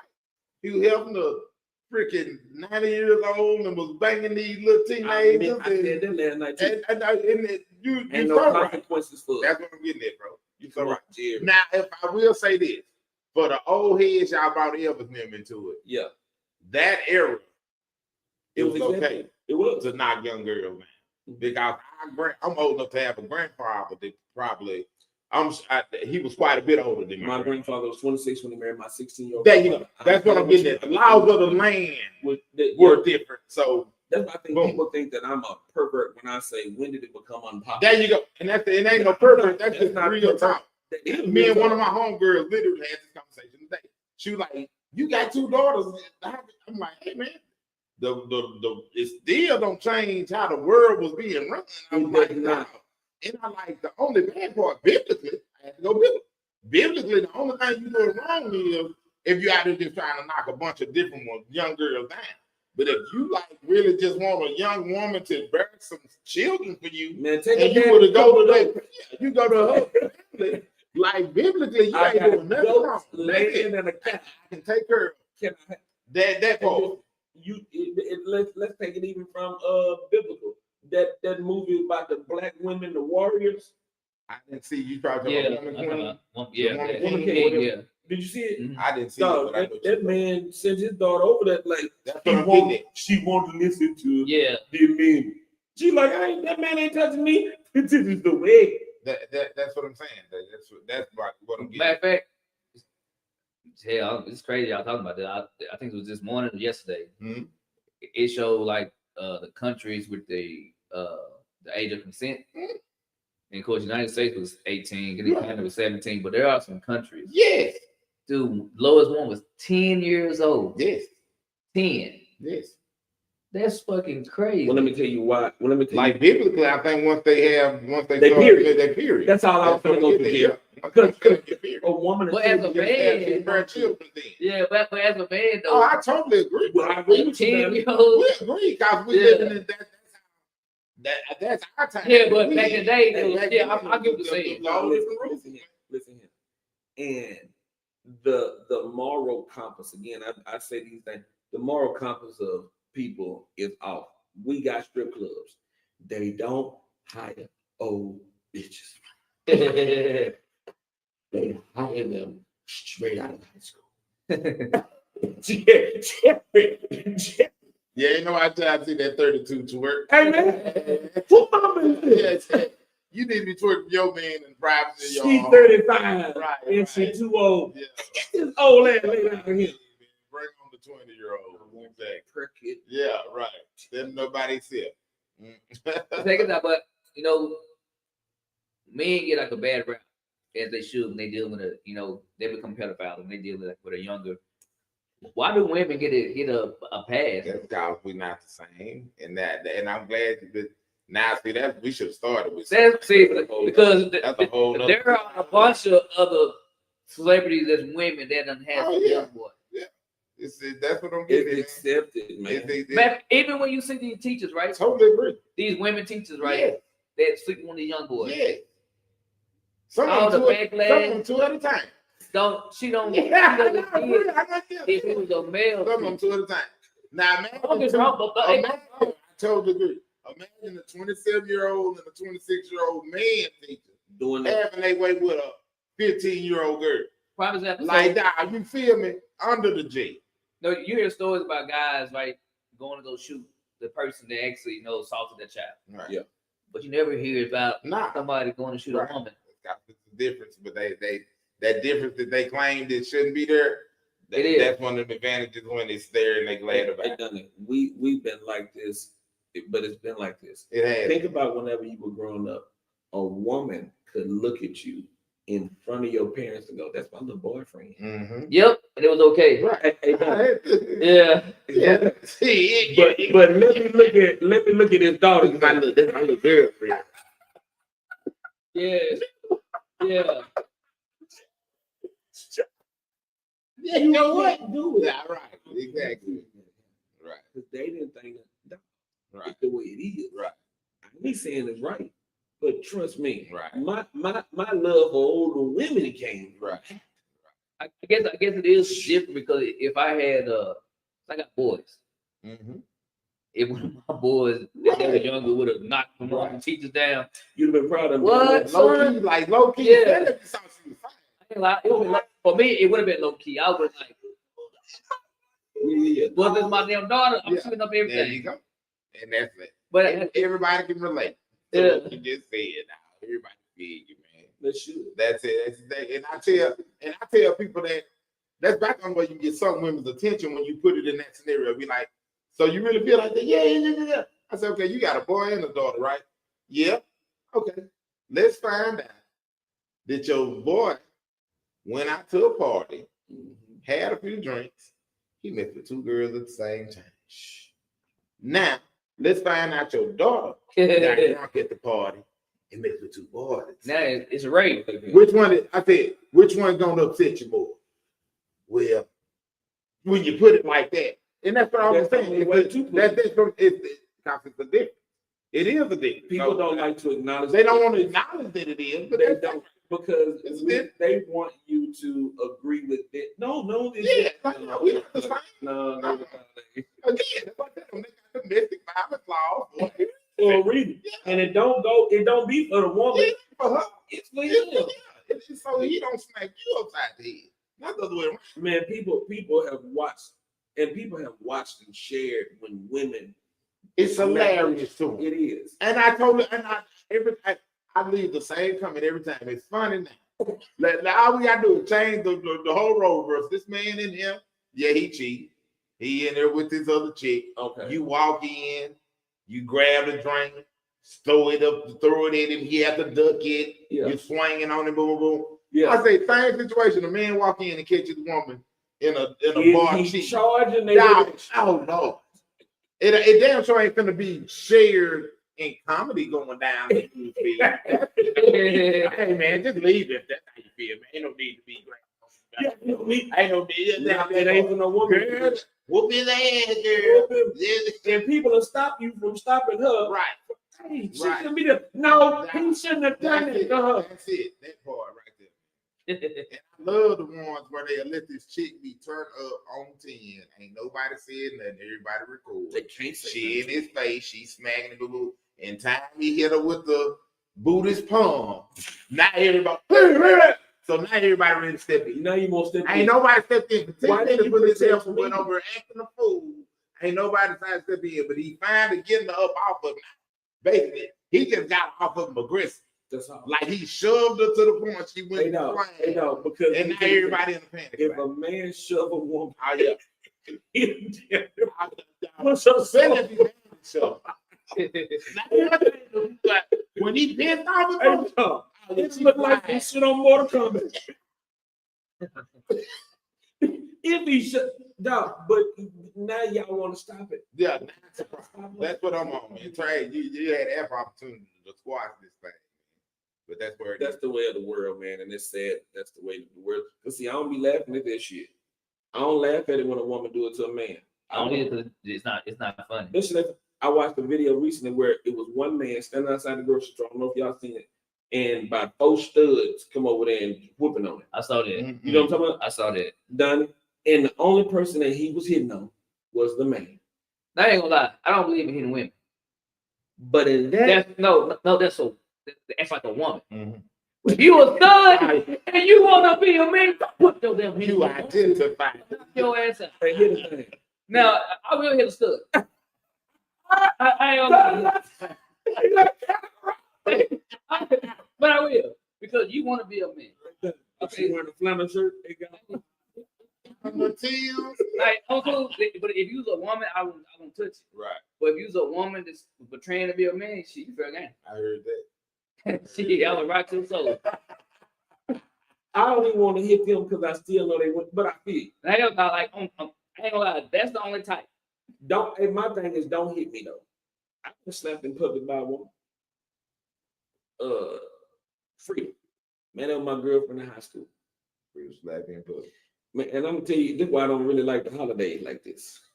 Man, I just come home from college, and with cell phones weren't prevalent back then. And I'm on the house phone, man, and I'm with my family, my dad, and we talking and stuff, and I want to see everybody. And Frida called me. I said, look, I'm gonna call you back. No, you go. I said I'm gonna call you back. Hold the damn phone. Because back then you hang up the damn phone. I can't hang up on you and leave my like. So man, I talk to my dad and I leave the house. And I go to the mall. And I'm in the mall talking to my cousins. And Frida walk up behind me and tap me. I say, what, man? Because, you know, look at what you. Yeah, I'm moving. Yeah, I'm moving. Look at and my nuts done. She said, come and talk to me. I said, man, I'm going to see y'all a little bit. She's walking out of the mall. Right here. She's walking out of the mall. And we go down on by the arcade. Central Mall. What are you talking about? The Salvation Army person out there. Ringing the bell. And we get outside, and she walking in front of me, but she got her hand closed up, just closed up. So look at her. I'm already thinking she got some in that joint. Jerry and there's two men walking towards us. And Frida sit there and I say, hey, I don't know what your problem is. Oh, man. If you got a knife or a gun or something in your hand, you might want to let that go. I ain't playing that shit. Frida said, I ain't got nothing in my hand. He said, Jerry, listen, they say the hand is quicker than I. Jerry, look what you did. Nigga, look down at that hand. I must have looked too long. Oh, man, in front of that motherfucker with that Salvation on it. I mean, that's black contest. I was the first contest. Wasn't the hand she showed you? Was the other hand? She quit. Yeah, she quit. Jerry, the girl come across my face. That motherfucker didn't stop ringing that day. Jerry, I'm sitting here looking stunned, and I look at this bitch. The motherfucker. I had to push all this shit over. Fuck you and the coins they got today. The two men walking up, laughing. Jerry, they laugh. This heifer walk off. I look right at both of them. I said, I beat y'all last. But had I slapped her, yeah, that everybody did Salvation. See, that video, who said about the video about the studs fight jumping that man? I did. Like, they could tell that man was training himself for punching those women. But he was whooping that one man he had. Yeah, but he was training from hitting him. Right. But to me, if you was a woman and you, it was like fixing them studs too. Yeah, you say like a man, like you like dog, you. I feel a woman don't dress like that, right? A woman's not gonna have a box and ass showing. Right. Dude, if you sagging, but you got pants on, and that's how you gonna walk around. That got a model. If you sagging, I'm tagging. I'm just saying, because I disagree. Now you love femininity. You like if she's feminine, I ain't. And you can't put your hands. But if she's masculine, but if you were trained to be me, shit. If that ain't done, yeah, boy, that's different to me. That is different. I feel you. I feel you. I just hadn't brought I've been hit by women, and it ain't never brought me to the place of hitting back. It just hasn't. It just hasn't. Think of the age I am now. Don't do it though, because I will demonstrate. I think I'm at the age of demonstration now. Now I ain't gonna lie. I was shook you. In my hope, because I was young. I think I was like 17, 16. I was in Palladium. I only hit one female my whole life. Again, because I was even against it then. But it was either hit her, or that box cut was gonna slice me up. Oh, you supposed to? She's coming into with a box cut? You supposed to? Yeah. And she was already known, but she's dead now. But she was known to slice you. She cut my brother. Like she cuts him like from here for nothing. He was just in the drive-thru. Yeah, at Whataburger, don't say nothing. Like it was after we left the Palladium. And we left there, and a lot of people left there and went to Whataburger. Whataburger, how you pronounce it? And I sat there and watched. So I got there before he did. He was sitting in B. My brother was on the passenger side. He had to just throw him out of the window. And she walked by, and he didn't know he was cut. Yes. What? Out of some devious, a nigga arm hanging out. I'm gonna cut it. But that's you have to know her though. Like I said, she's dead for a reason. Yeah, I see why I know she was murdered. Damn. But we in the club, and I don't know if I've started some shit. Yeah, I think it was me. And it's a Roma. And I'm seeing her beelining towards me. And at the time, the club didn't do no checking. And I knew who she was. And she was coming directly at me. And she was reaching for it. And when, again, back then, my ways and my attitude, well, it was crazy. Right. And I was a goddamn pit bull. I said, oh, and I was in attack mode. And she tried to go. She tried to get away. She know I saw it now. And I didn't let her. I just grabbed her and I swung until she went limp. You turned around. Yeah.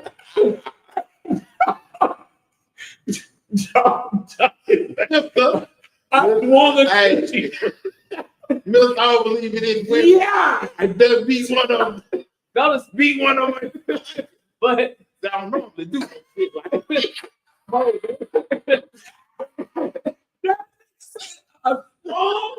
Until she went. yeah, no talk. But Yeah. Oh, man. like she was gonna cut me. Like I knew she was. Like she got that black eye. She was. And I didn't want to get cut that night. What? That's crazy work. What the fuck? Yeah. That's how powerful. I think I'm machine for real. No, but I said Neutralize it. hey, I couldn't have said like back then in my mind. Threat neutralize. Hey. She went little. That's what I did. Like, I mean, I ain't lying, man. But again, I saw her cut my brother. I know what she's going to do. You're not going to cut me. Oh my goodness. So, yeah, it is what it was at that point.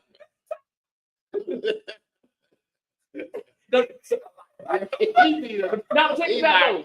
Knowing that she's a cut. Right. Okay. I got one more question. She could have got her How long was she living before you quit here? because I went to the net.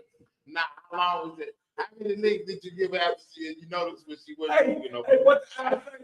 Hey, what the hell? How many licks gonna take?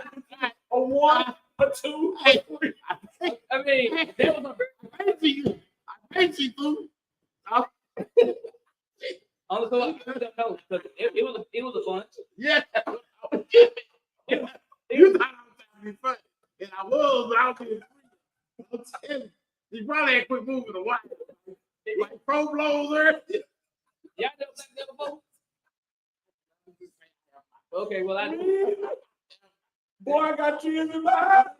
but mine was different. We not mad at you. Okay. Hey, nigga, we understand. Eat it, bro. But nigga,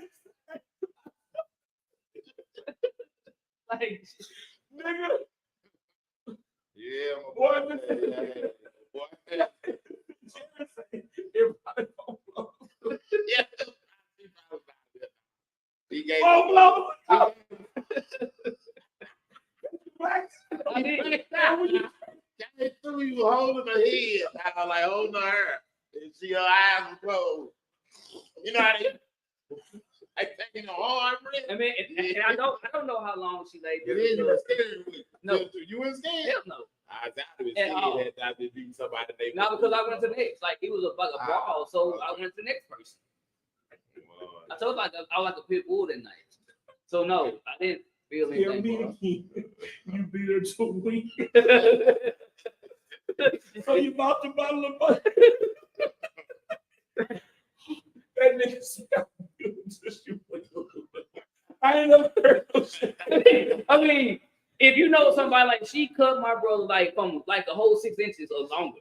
Oh, wow. Like she cut the Duncan, scar we still. understand. So for me, no, I ain't gonna lie, I was kind of scared. Right. I was scared to get cut. Right. Like you ain't finna cut me. Yeah. And yeah. Yeah. Hey, I get it, man. This was funny in the Jamie's bench.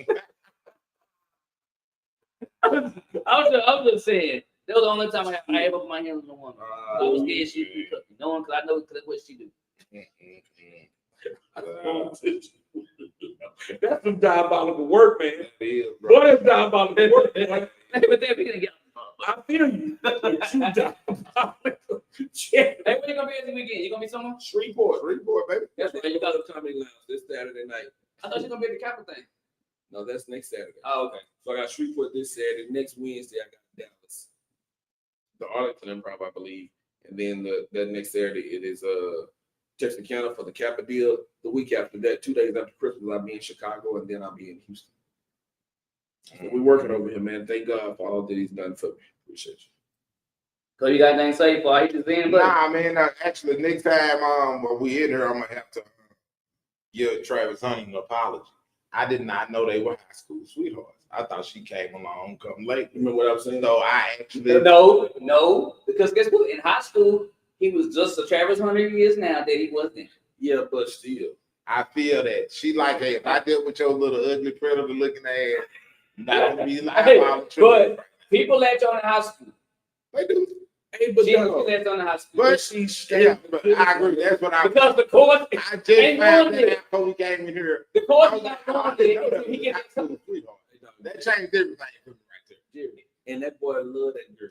Clear, Guess what? And she was probably his first. clear. And he seems like the type of guy with integrity, like he's not Right. going to sleep with everybody. Right. But she also has the jealous spirit, which I can understand because this is new for her. She's never had attention like he's had. Right. She's had The boy had attention since he was in high school. Hey, dog, she been there doing them dances for a reason. Them motherfuckers made for each other. They might be. They might be. And she might be there just for the chick. I mean, nobody really knows, right? Her real agenda. She Like I said, when I found out they've been together since high school, that changed. My everything. statement, That's how you better encounter. I'm gonna tell y'all another story that happened here. hey, Okay, listen, let me hear something. hey, my statement stands. She's been with him shooting in the gym. I didn't know that. All I'm- That's what I'm saying. I thought she had come along till he was in college. Yeah, my little brother told me earlier, like, nah, man, they was in high school. Shooting in the They've gym. been together since they was like 15. I was like, okay. Dog, you don't know when nobody's gonna be at 15. Right. You don't But know. again, I got a story I'm gonna tell, I got and it's gonna be exactly what I'm trying to She say. deserves whatever she's gonna get from him. No, she don't. She ain't caught no football. She ain't put no work to you. Yeah, I ain't got that theory there. Yeah, she don't deserve that. She don't deserve no half of work on. I ain't say no half. 100 mil, she don't Hey, deserve listen. 50. Juanita But George she clearly deserves to get half. I mean what you said. When you're there But from the now- ground up, That's right. But now the new woman, you are on a pitch count. right. What you can get. I did. That's all I'm saying. She was with him shooting. I did. Yeah, and that's what I'm saying. That's why I had to apologize. I'm like, I did That's not know good. they were together.